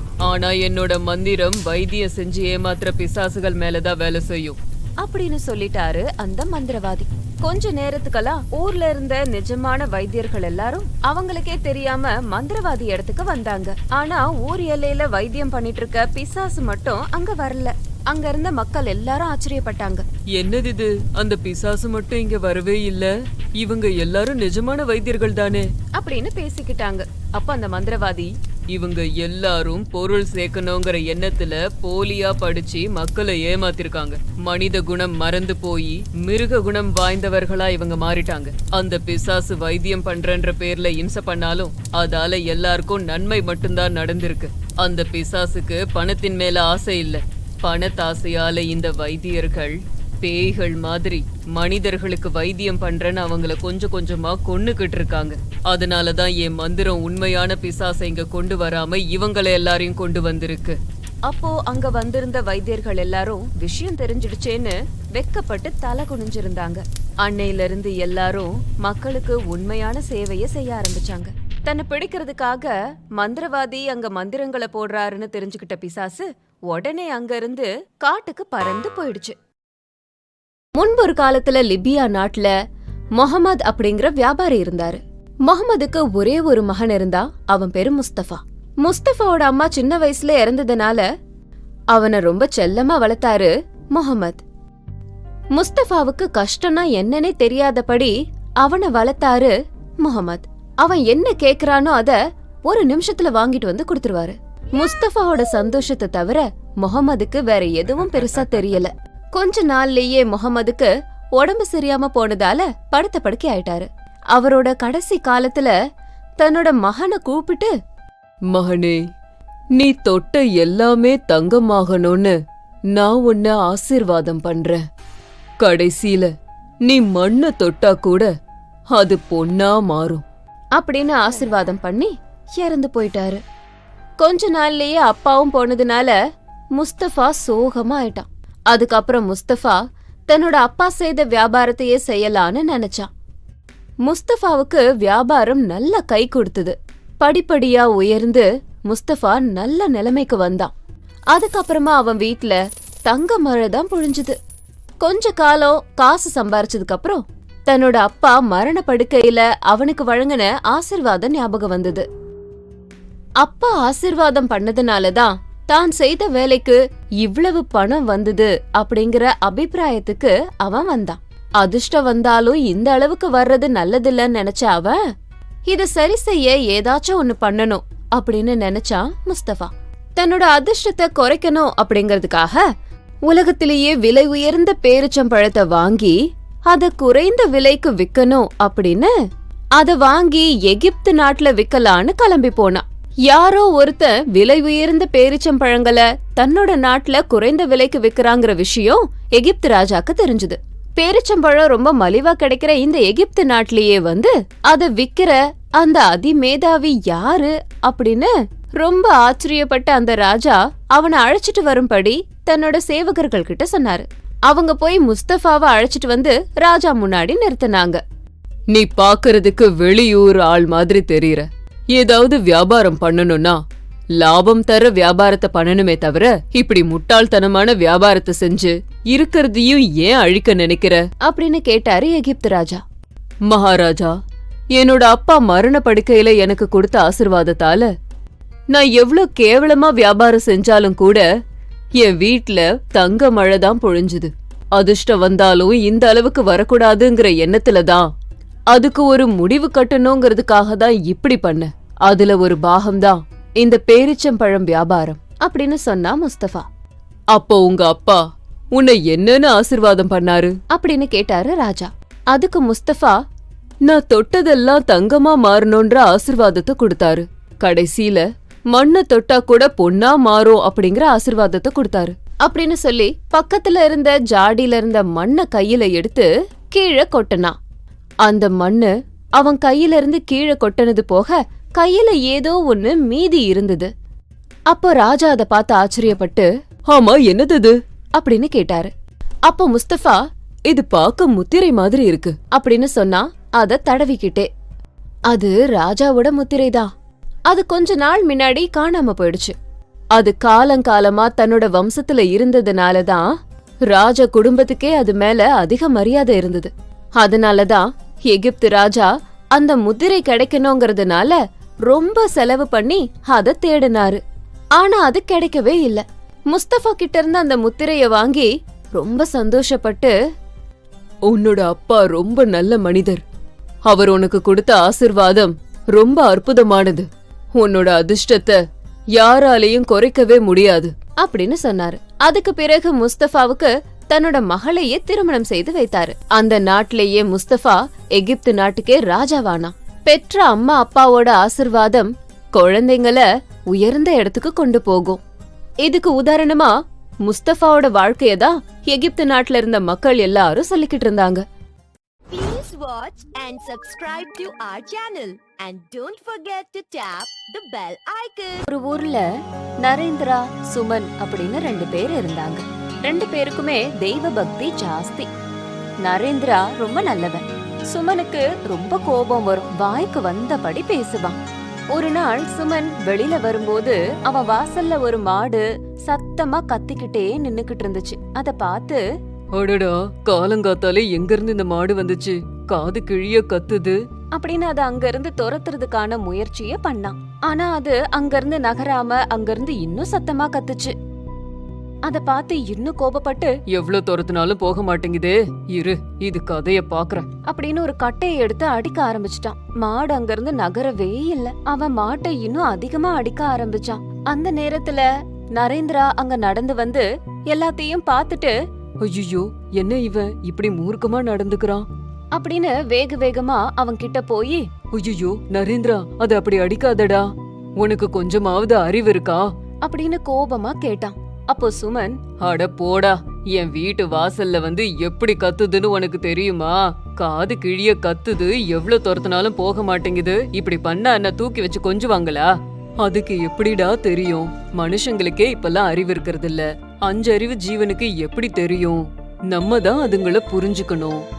எனக்கெல்லாம் புரிஞ்சுக்க முடியாதுடா. வேணும்னா இத நீயே ஓட்டிக்கிட்டு போ. உன் வீட்டு முன்னாடி கட்டி வச்சு உன் இஷ்டப்படி செய்.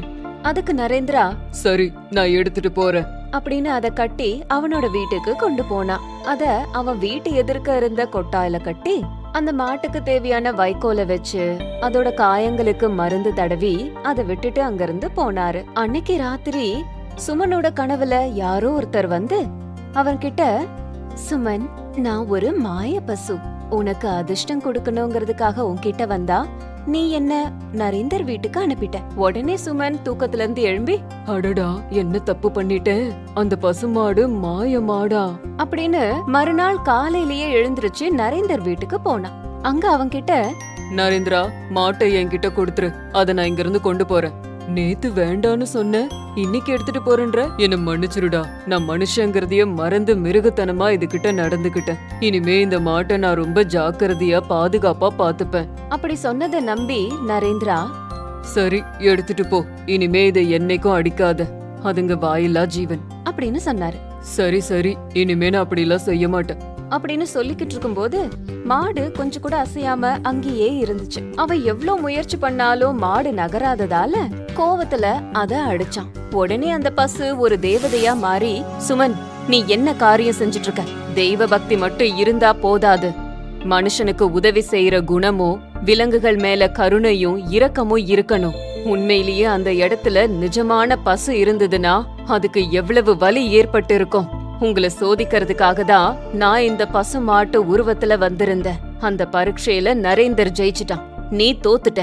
இப்ப கூட நீ உன் கனவுல இது மாய பசுன்னு தெரிஞ்சுதான் இங்க வந்தியே தவிர அது மேல உள்ள அன்பால இங்க வரல. அங்கேயே புரிஞ்சிடுச்சு நீ எவ்வளவு சுயநலவாதின்னு. மனிதர்கள் மேலேயும் விலங்குகள் மேலேயும் இரக்கம் இல்லாதவன் என்னை எவ்வளவு கும்பிட்டாலும் நான் மனம் இறங்கவே மாட்டேன் அப்படின்னு சொல்லி நரேந்தர் கிட்ட, நரேந்திரா, நீ மனித நேயத்தோட இவ்வளவு நாள் வாழ்ந்ததால உனக்கு நான் வரம் அளிக்க போறேன். எந்த மாடு மேல அன்பு வச்சு எந்த மரத்துல அத கட்டுனியோ அந்த மரமே உன் தேவைகள் எல்லாத்தையும் பூர்த்தி பண்ணும் மாய மரமா மாறும் அப்படின்னு வரம் கொடுத்து அங்கிருந்து மாயமாயிட்டாங்க. அந்த தேவதையோட வரத்தால நரேந்தர் ரொம்ப சந்தோஷப்பட்டான். தனக்கு தேவையான பணம், பண்டங்கள் இது எல்லாத்தையும் அந்த மாய மரத்துக்கிட்ட கேட்டு அத பெற்றுக்கொண்டான். அவ உடனே தேவதைய வணங்கி நன்றியையும் தெரிவிச்சான். அது எல்லாத்தையும் பாத்துட்டு இருந்த சுமன் மனசுக்குள்ளேயே தன்னைத்தானே நொந்துக்கிட்டு அங்கிருந்து போயிட்டான். பொது நலத்தோட உதவி செய்யும் போது எப்பவும் கடவுளோட அனுகிரகம் அவங்களுக்கு இருக்கும். அது ஒரு பட்டணம். அங்க சுமன் ஒரு பெரிய திருடனா வாழ்ந்து வந்தான். அவன் கொஞ்ச நாளைக்கு முன்னாடிதான் ஜெயில் தண்டனையில இருந்து வெளியில வந்து வீட்டுக்கு போயிட்டு இருந்தான். அப்ப அவனோட மனைவி, இப்பவாவது நீங்க திருந்தினீங்களா? தயவு செஞ்சு உங்க மனச மாத்திக்கிட்டு இனிமேலாவது திருடாதீங்கங்க. என்னம்மா, என்ன பேசுற? இவ்ளோ நாள் நான் திருடிட்டு வந்த காசுல தான் நீயும் சாப்பிட்டு இருக்க, ஞாபகம் இருக்கா? அத என்னைக்கும் மறந்துடாத. ச்சீ, நீங்க எத்தனை தடவை சொன்னாலும் திருந்த மாட்டீங்க அப்படின்னு வீட்டுக்குள்ள போயிட்டான். அப்போ சுமன் நல்லா யோசிச்சு மனசுக்குள்ள, இது வேலைக்காகாது. இனிமே யார் கையிலயும் மாட்டாம இருக்கணும், கொள்ளை அடிக்கணும், ஆனா பேர் வெளியே வரக்கூடாது. என்ன பண்ணலாம் அப்படின்னு தீவிரமா யோசிச்சுக்கிட்டு இருந்தான். அப்ப அவங்க வீட்ல ஒரு சின்ன பொம்மை ஹெலிகாப்டர் இருந்தது. அத பார்த்து சுமன் தன்னோட மனைவி கிட்ட, சுமித்ரா, கொஞ்சம் இங்க வாயேன். அந்த ஹெலிகாப்டர் யாரோடது? அது எங்க அண்ணன் குழந்தைக்கு வாங்கிட்டு வந்தாரு. அதுல ரிமோட் கண்ட்ரோலும் இருக்கு. அது மூலமா அத எவ்வளவு தூரம் வேணாலும் எடுத்துட்டு போலாம். எனக்கு கூட ரொம்ப பிடிச்சது. அப்ப அவனுக்கு ஒரு ஆலோசனை வந்துச்சு. இந்த ஹெலிகாப்டர் வச்சு என்னால செம்மையா சம்பாதிக்க முடியும் அப்படின்னு அந்த ஹெலிகாப்டரை எடுத்துக்கிட்டு அத அவன் போன்ல கனெக்ட் பண்ணி அத ஒரு பெரிய பணக்காரரோட ஷாப்பிங் காம்ப்ளெக்ஸ் முன்னாடி கொண்டு வந்து நிறுத்தினான். அத பார்த்த அந்த வியாபாரி பயங்கர ஆச்சரியப்பட்டு, அப்போ அந்த ஹெலிகாப்டரோட கனெக்ட் பண்ணப்பட்ட போன்ல இருந்து, ஏய், மரியாதையா நாளை காலையில 8 மணிக்கு உன்கிட்ட இருக்கிற பணத்தெல்லாம் எடுத்து வைக்கிற. நாளைக்கு இந்த ஹெலிகாப்டர் வரும், அந்த பணத்தை இதுல வச்சிடு. இந்த விஷயத்த நீ யார்கிட்டயாச்சும் சொன்னேன்னா உன் உயிரோட சேர்த்து உன் பையன் உயிரும் போயிடும் அப்படின்னு சொல்லி அந்த ஹெலிகாப்டர் அங்க இருந்து இன்னொரு கடை வாசல்ல போய் நின்னுக்கிட்டு அதே மாதிரி சொல்லுச்சு. அத கேட்டு அந்த வியாபாரி ரொம்ப பயந்துட்டாரு.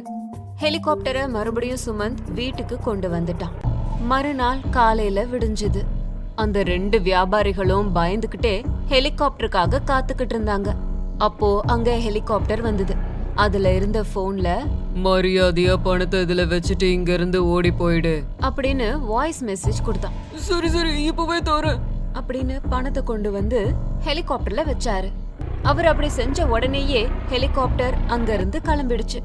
கொஞ்ச தூரம் தள்ளி இன்னொரு வியாபாரியோட கடை முன்னாடி வந்து ஹெலிகாப்டர் நிறுத்தினான். டேய், மரியாதையா பணத்தை எடு, இல்லனா இதே ஹெலிகாப்டர் வச்சு உன்னை சாகடிச்சிருவேன் அப்படின்னு சொன்னான். உடனே அவரும் இருந்த பணத்தை எடுத்துட்டு வந்து ஹெலிகாப்டர்ல இருந்த பையில வச்சான். உடனேயே சுமந்த் ஹெலிகாப்டரை ரிமோட் கண்ட்ரோல் உதவியோட எடுத்துட்டு போனான். ஹெலிகாப்டர் கொஞ்சம் பறக்க ஆரம்பிச்சதும் பயங்கரமான காத்தடிச்சுது. அந்த காத்துல ஹெலிகாப்டர் அப்படி இப்படின்னு அலமோத ஆரம்பிச்சது. அது அப்படி அலமோதினதுனால அதுக்குள்ள இருந்த பணம் எல்லாம் கீழே விழுந்துருச்சு. அப்போ கீழே இருந்த மக்கள் எல்லாம், ஹெலிகாப்டர்ல இருந்து யாரோ பணம் போடுறாங்கப்பா, நமக்கு உதவி செய்யதான் யாரோ இப்படி எல்லாம் பண்ணிருக்காங்க. அவங்க எல்லா பணத்தையும் எடுத்துக்கிட்டாங்க. இது எல்லாத்தையும் வீடியோ மூலமா பாத்துட்டு இருந்த சுமந்த், ஐயோ என்ன இது இப்படி ஆயிடுச்சு, நான் பணம் சம்பாதிக்கலான்னு இவ்ளோ நல்ல யோசனைய பண்ணேன், ஆனா கடைசியில இப்படி நடந்துருச்சு. இதெல்லாம் நான் தான் பிளான் பண்ணி கொள்ளை அடிச்சேன்னு தெரிஞ்சா திரும்பவும் நான் ஜெயிலுக்கே போக வேண்டியதுதான் அப்படின்னு ஐயோ அம்மான்னு கத்திக்கிட்டு இருந்தான். சுமந்த் அவன் ஒண்ணு நினைச்சான், ஆனா இன்னொன்னு நடந்தது. அதனாலதான் கஷ்டப்படாம கிடைக்கிற பணம் நிலைக்கவே நிலைக்காது. ஒருவேளை அது நமக்கு வந்தா கூட ஏதோ ஒரு வகையில அது அழிஞ்சு போயிடும். சுமந்தோட வாழ்க்கையில நடந்த மாதிரியே. அதனால எப்பவும் கஷ்டப்பட்டு நியாயமா சம்பாதிக்கணும். அநியாயமா சம்பாதிக்கணும்னு நினைச்சா இந்த மாதிரி தான் நடக்கும். முன்பொரு காலத்துல அவந்தி தேசத்தை விசாலவர்மன்ங்கிறவன் ஆட்சி செஞ்சுட்டு வந்தான். ஒரு நாள் அவரு தன்னோட தேசத்துல யாரும் பிச்சை எடுக்க கூடாது அப்படின்னு முடிவு பண்ணாரு. அதனால தேசத்துல இருந்த பிச்சைக்காரங்க எல்லாரையுமே மாத்தினாரு. ஒருவேளை யாராவது இறக்கப்பட்டு தானம் பண்ணா அவங்க கைகள் வெட்டப்பட்டு கடுமையான தண்டனையும் கிடைக்கும் அப்படின்னு உத்தரவு போட்டு எச்சரிச்சாரு. இது இப்படி இருக்கும்போது மாதவரம் அப்படிங்கிற கிராமத்துல மீனாட்சிங்கிற ஒரு 7 பொண்ணு இருந்தா. ஒரு நாள் மதிய வேளையில மீனாட்சி சமையல் செஞ்சுக்கிட்டு இருக்கும்போது ஒரு முனிவர் அங்க வந்து மீனாட்சியோட வீட்டு வாசல்ல மயங்கி விழுந்துட்டாரு. அத பார்த்த மீனாட்சி அந்த முனிவர் முகத்துல தண்ணி தெளிச்சு எழுப்பினா. மயக்கத்துல இருந்து எழுந்த முனிவர், அம்மா, என்னை எல்லாரும் வரத முனிவர்னு சொல்லுவாங்க. நான் தீர்த்த யாத்திரை செய்யறேன். தேசம் முழுக்க தெரிஞ்சுக்கிட்டு இருக்கேன். காட்டு வழியில சில திருடர்கள் வந்து என் கையில இருந்த பணத்தை கொள்ளையடிச்சிட்டாங்க. 3 நாளா எதுவுமே சாப்பிடல. இந்த தேச ராஜாவோட உத்தரவின்படி யார் வீட்டுல யாசகம் கேட்டாலும் அவங்க யாரும் தரமாட்டேங்கிறாங்க. அதனாலதான் பசியில மயங்கி கீழே விழுந்துட்டேன் அப்படின்னு சொன்னாரு. ஐயா, இப்பதான் மதிய உணவு செஞ்சேன், இத உங்க வயிறார சாப்பிடுங்க அப்படின்னு சொன்னா மீனாட்சி. அம்மா, உனக்கு ரொம்ப நல்ல மனசு.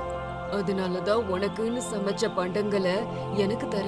ஆனா இத நீ எனக்கு தானம் பண்ணேனா உனக்கு தண்டனை கிடைக்கும். அது மட்டும் இல்ல, ஈவி இறக்கம் இல்லாம உன்னோட கைகளையும் வெட்டுவாங்க. அதுல எனக்கு இஷ்டம் இல்ல அப்படின்னு சொன்னாரு. ஐயா, இதெல்லாம் நினைக்கிறதுக்கு இப்ப நேரம் இல்ல. முதல்ல உங்க உயிரை காப்பாத்துக்கோங்க.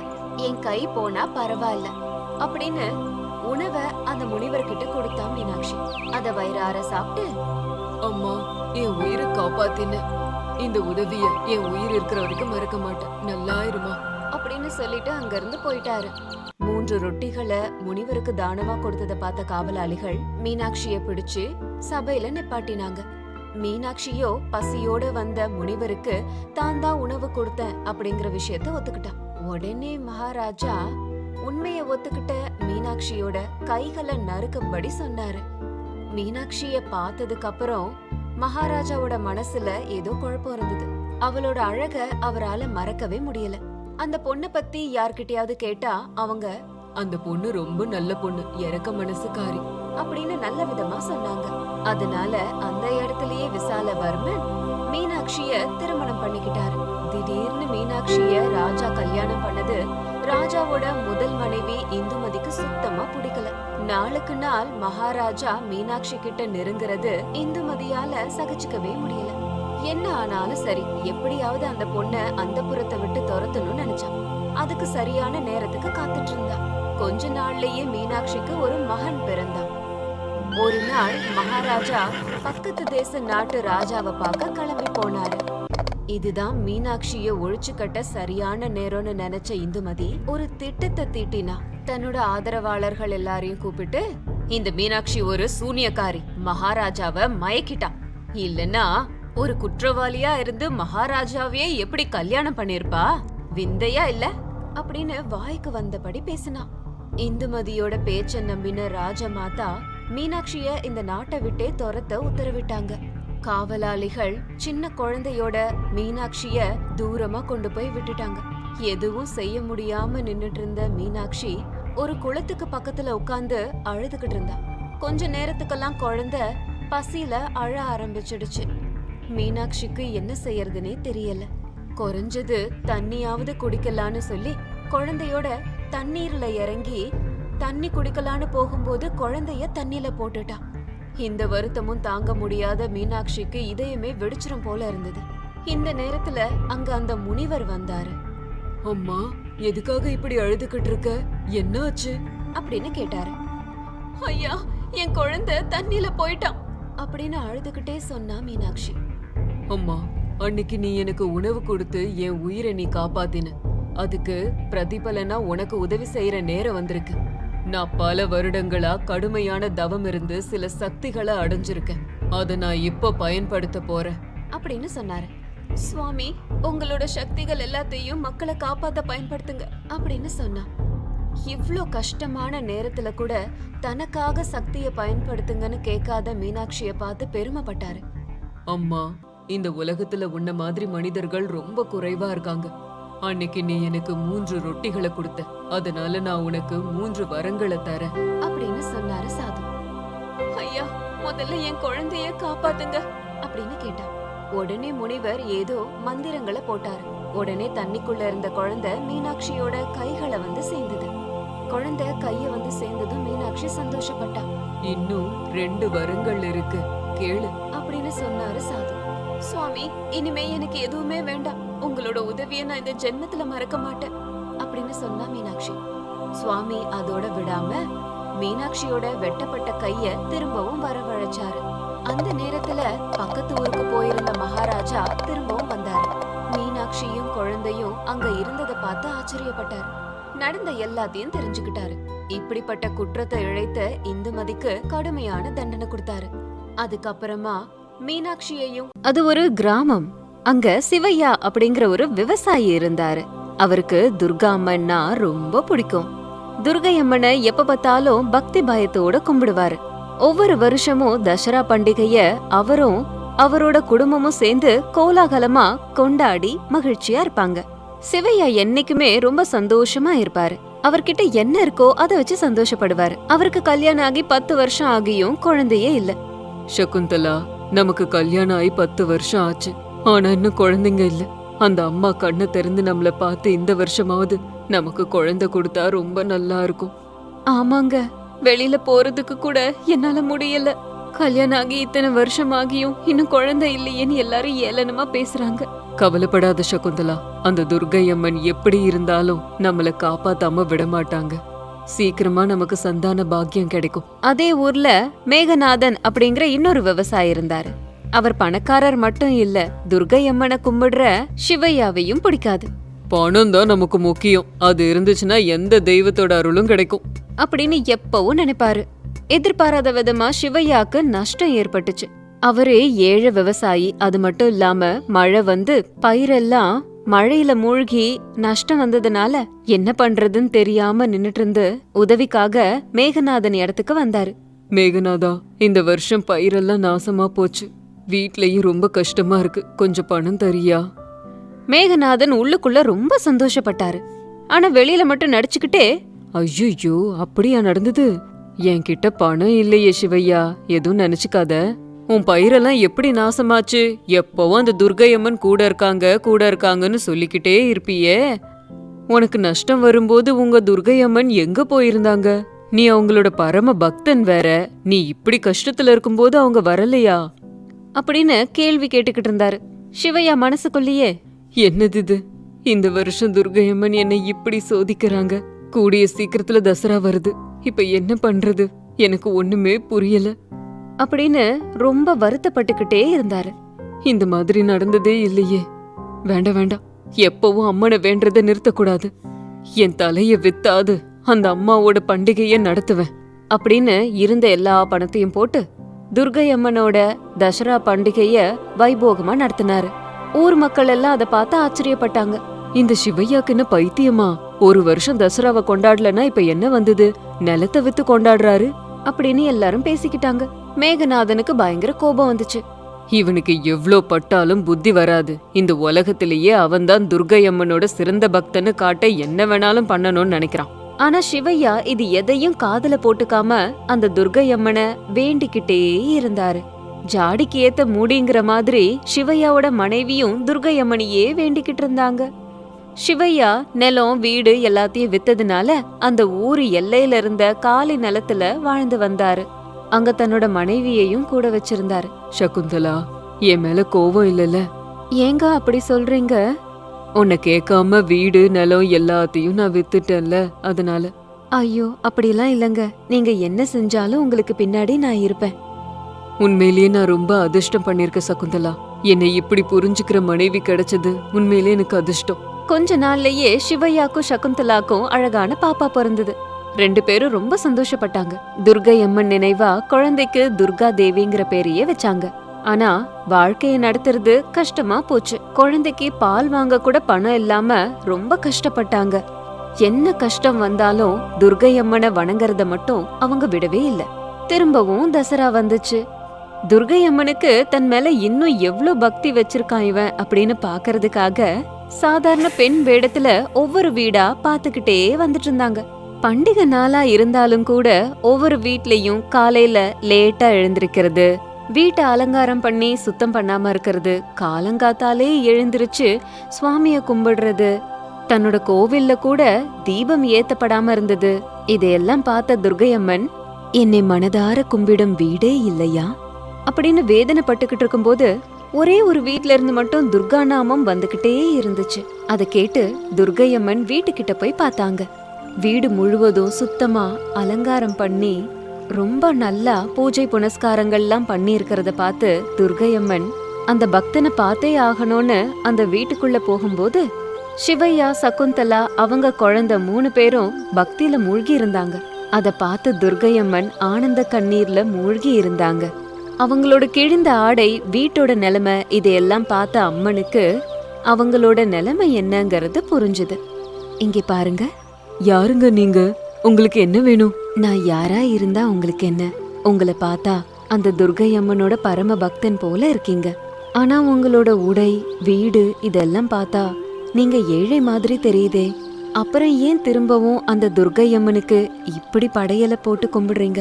அத கேட்டுட்டு, அம்மா, நீங்க யாருன்னு தெரியல, ஆனா ஒரு விஷயம் சொல்றேன் கேளுங்க. நான் நம்புற என்னோட துர்கை அம்மன் என்னை என்னைக்கும் மறக்க மாட்டாங்க. நான் இந்த நிலைமையிலயாவது இருக்கேன்னா அதுக்கு அந்த அம்மன் தான் காரணம். எனக்கு பணம் தரலனாலும் பலம் தந்திருக்காங்க, சந்தோஷத்தை தந்திருக்காங்க. இது கூட இல்லாதவங்க உலகத்துல இன்னும் நிறைய பேர் இருக்காங்க. அவங்க கூட பார்த்தா நாங்க ரொம்ப அதிர்ஷ்டசாலி.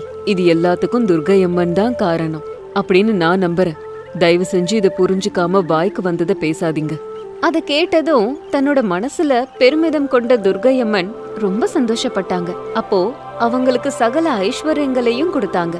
ஏழையா இருந்த சிவையா கோடீஸ்வரனா மாறினாரு. ஆனாலும் சிவையா மாறல.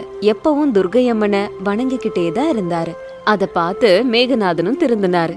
தான் செய்த தப்ப தெரிஞ்சுக்கிட்டு அவர் மட்டும் இல்லாம அந்த ஊரே துர்கை அம்மனை பூஜை பண்றதுக்கு ஆரம்பிச்சாங்க. ஒரு காலத்துல விழுப்புரத்துல ஒரு கிராமத்துல ஏகாம்பரம்னு ஒரு விவசாயி இருந்தாரு. அவரு தன்னோட ஒரே ஒரு மகனான கணபதிய செல்லமா வளர்த்தாரு. அதனால கணபதி படிக்காம எல்லாரையும் கூட்டி வச்சு கதை பேசிக்கிட்டே இருப்பான். ஏகாம்பரத்துக்கு வயசானதுனால கணபதிய பத்தி கவலை கொள்ள ஆரம்பிச்சாரு. ஒரு நாள் அவனை கூப்பிட்டு, தம்பி, எனக்கு இப்போ ரொம்ப வயசாயிடுச்சு. என் கவலை எல்லாம் உன்னை பத்தி தான்ப்பா. நீ எப்படியாவது சொந்தமா உழைச்சு உன் கால்ல நிக்கிறதுக்கு கத்துக்கோடா தம்பி. அப்பா, என்ன பத்தி நீங்க கவலைப்படுறத முதல்ல நிறுத்துங்க. எல்லாரும் என்ன பேச்சு வீரன்னு சொல்லுவாங்க. நான் ரொம்ப நல்லா பேசுறேன்னு எல்லாரும் பாராட்டுறாங்க. அதனால நான் ஊர் பேச்சு பேசியே வாழ்ந்துப்பேன். அடே கணபதி, வாயால வாழறது, ஊரை கூட்டி வச்சு ஊர் பேச்சு பேசி கலாஷேபம் பண்றதெல்லாம் வேலைக்காகாது. உன் பேச்ச கேக்குறவங்க எல்லாம் கொஞ்ச நாளைக்கு மட்டும்தான் உன்னை ஆதரிப்பாங்க. காலப்போக்குல உன்னை மறந்து போயிடுவாங்கடா கண்ணா. வேலை இருந்தா பாரு. அப்பா, நீங்க என்ன சொன்னாலும் சரி. நான் ஊர் பேச்சு பேசியே வாழ்ந்து காட்ட முடியுன்ற நம்பிக்கை இருக்கு. அதனால என்ன பத்தி நீங்க பயப்படாதீங்கப்பா. உன் மேல உனக்கு நம்பிக்கை இருக்கிறது நல்லதுதான். ஆனா எனக்கு உன் மேல நம்பிக்கை வரணும் இல்லையாடா? உனக்கு வேணும்னா வெங்கடாபுரத்துல இருக்க உன் தாய் மாமா விஸ்வநாதன் வீட்டுல கொஞ்ச நாள் இரு. அந்த கிராமவாசிகளுக்கு உன்னோட கலாஷேபத்தை நடத்தி பணம் சம்பாதிக்க முடிஞ்சா பண்ணு, அப்ப நான் உன்னை நம்புறேன். சரின்னு சொல்லி கணபதி அவனோட தாய் மாமா ஊரான வெங்கடாபுரத்துக்கு போனான். அங்க கொஞ்ச நாள் இருந்தான். ஒரு வாரம் கழிச்சு அவனோட தாய் மாமா கணபதிய கூப்பிட்டு, டே தம்பி, நான் ரொம்ப கஷ்டப்பட்டு இங்க வாழ்ந்துட்டு இருக்கேன். நீ எதுவும் செய்யாம இப்படி இங்க சும்மா உட்கார்ந்துட்டு இருந்தேன்னா அது எனக்கு மேல கஷ்டம் இல்லையா? நீ பணம் சம்பாரிச்சு அதுல உன் கால்ல நில்லு. அத கேட்டதும் கணபதி தன்னோட மாமாக்கு காலக்ஷேபம் பண்ண ஆரம்பிச்சிட்டான். அதுக்கு அவனோட மாமா, டே தம்பி, உன் கதையெல்லாம் கேட்க முடியாதுடா. அது மட்டும் இல்லாம அதை கேக்குறதுனால எந்த லாபமும் இல்ல அப்படின்னு சொல்லிட்டு போயிட்டாரு. அந்த வீட்ல இருந்தவங்க எல்லாம் ஏதாவது ஒரு வேலையில பிஸியா இருந்ததுனால கணபதி கூட பேசுறதுக்கு யாருமே இல்ல. அதனால கடுப்பான கணபதி ஊருக்குள்ள போனான். அங்க கூட அவன் கதைய கேக்குறதுக்கு யாருமே இல்ல. யாரும் சும்மாவும் இல்ல. யாரையாவது கூப்பிட்டா கூட அவங்க ஏதாவது ஒரு வேலையில இருந்தாங்க. அந்த கிராம மக்கள் பண்றது கணபதிக்கு பிடிக்கல. உடனே அந்த கிராம அதிகாரி கிட்ட போய், ஐயா, உங்க கிராம மக்களுக்கு நாகரிகமே தெரியல, பொழுதுபோக்குன்னா கூட என்னன்னு தெரியல. எல்லாருக்கும் பணம் சம்பாதிக்கிறதே முதன்மையான கொள்கையா இருக்கு. கொஞ்ச நேரம் உட்காந்து கதை பேசலான்னு பார்த்தா யாருமே கேட்க தயாரா இல்ல. பணத்து பின்னாடியே இருக்காங்க சுயநலவாதிங்க அப்படின்னு கோபப்பட்டான் கணபதி. அப்போ கிராம அதிகாரி கணபதிய கொஞ்சம் கோபமா பார்த்து, நீ சொன்னது நிஜம்தான். எங்க கிராமத்துல ஜாலியானவங்க இல்ல. அது மட்டும் இல்ல, உன்ன மாதிரி வெட்டியா கதை பேசுறவங்க சுத்தமா இல்ல. என்னோட வா அப்படின்னு சொல்லி கணபதிய ஒரு இடத்துக்கு கூட்டிட்டு போனாரு. சுத்தி மரங்கள் நட்டு வச்சிருந்த ஒரு இடத்த காமிச்சு, இந்த இடத்த உனக்கு நான் இனாமா தரேன். இத வச்சு ஏதாவது பண்ணு. ஐயா, இந்த இடத்த வச்சு நான் என்ன பண்றது? உன்ன மாதிரி யாராவது வந்தா அவங்களுக்கு கொடுக்கதான் இந்த புறம்போக்கு நிலத்தை வாங்கி வச்ச. நீ வந்ததுனால இப்ப இந்த இடத்த தரேன். அதெல்லாம் சரிங்க, ஆனா இத வச்சு நான் என்ன பண்றது? நீ நினைச்சபடி இது கிட்ட கதையெல்லாம் பேசி எப்படியாவது பணத்தை சம்பாரி. இது உங்க மக்களுக்கு கொடுக்கலாம்ல. முதல்ல நான் அப்படிதான் நினைச்சேன். என் கிராம மக்கள் கூட ஒரு தடவை அவங்க வாசல்ல உட்காந்துக்கிட்டு சும்மா வெட்டி கதைய பேசி காலத்தை கழிச்சிட்டு இருந்தாங்க. உங்க எல்லாருக்கும் ஒரு இடத்த தரேன். உங்களுக்கு கதை பேசணும்னா எல்லாரும் அந்த இடத்துல உட்காந்து கதை பேசணும் அப்படின்னு அவங்க கிட்ட சொன்னேன். அப்ப எல்லாருமே, ஐயா, எங்களுக்கு நேரம் இல்ல, உங்க இடத்த நீங்களே வச்சுக்கோங்க அப்படின்னு சொல்லிட்டாங்க. நீ கதை பேசியே வாழ்க்கைய நடத்துவேன்னு சொன்னதுனால இந்த இடத்த நான் உனக்கு தரேன். நான் பேச்சு திறமையால வாழறேன்னு ஊர் மக்கள் சொல்றது நிஜம்தான். ஆனா உங்க ஊர் மக்கள் கதை கேட்காம இருந்தா நான் எப்படி வாழறது? டே தம்பி, என் ஊர் மக்கள் அனுபவத்துல தெரிஞ்சுக்கிட்ட விஷயம் என்னன்னா, சும்மா கதை பேசினா சாப்பாடு கிடைக்காது. அதனால கஷ்டப்பட்டு உழைச்சா மட்டும்தான் சந்தோஷமா வாழ முடியும். இதுல அனுபவத்துல கத்துக்க வேண்டியது என்ன இருக்கு? எந்த அனுபவமும் இல்லாமலேயே இத கத்துக்கலாமே. என்னவோ கஷ்டப்பட்டு வேலை செய்யறவங்கள பணத்துக்கு பின்னாடி இருக்காங்க, சுயநலவாதிங்கன்னு எல்லாரும் சொல்லிக்கிட்டு இருக்காங்க இல்லையா? கஷ்டப்படாம வெட்டி பேச்சு பேசி வாழற திறமை உன்கிட்ட இருக்குது. அதனாலதான் அந்த இடத்த உனக்கு தரேன்னு. கிராம அதிகாரி பேசுனதுல கணபதிக்கு ஒரு மாற்றம் வந்துச்சு. ஐயா கிராம அதிகாரி, நான் செஞ்ச தப்ப என்ன உணர வச்சுட்டீங்க ஐயா. உங்ககிட்ட தப்பா பேசிட்டேன், என்ன மன்னிச்சிருங்க அப்படின்னு சொல்லி திரும்பவும் தன்னோட ஊருக்கு போயிட்டான். அப்பா கிட்ட போய், அப்பா, என் தப்ப நான் உணர்ந்துட்டேன்பா. இனிமே வெட்டியா கதை பேசாம கஷ்டப்பட்டு உழைக்கிறேன் அப்படின்னு சொன்னான். பையனுக்குள்ள ஏற்பட்ட மாற்றத்தை பார்த்து ஏகாம்பரம் சந்தோஷப்பட்டாரு. அப்போ தன்னோட விவசாய பணி எல்லாம் கணபதி கிட்ட கொடுத்தாரு. அவனும் நல்லபடியா விவசாயம்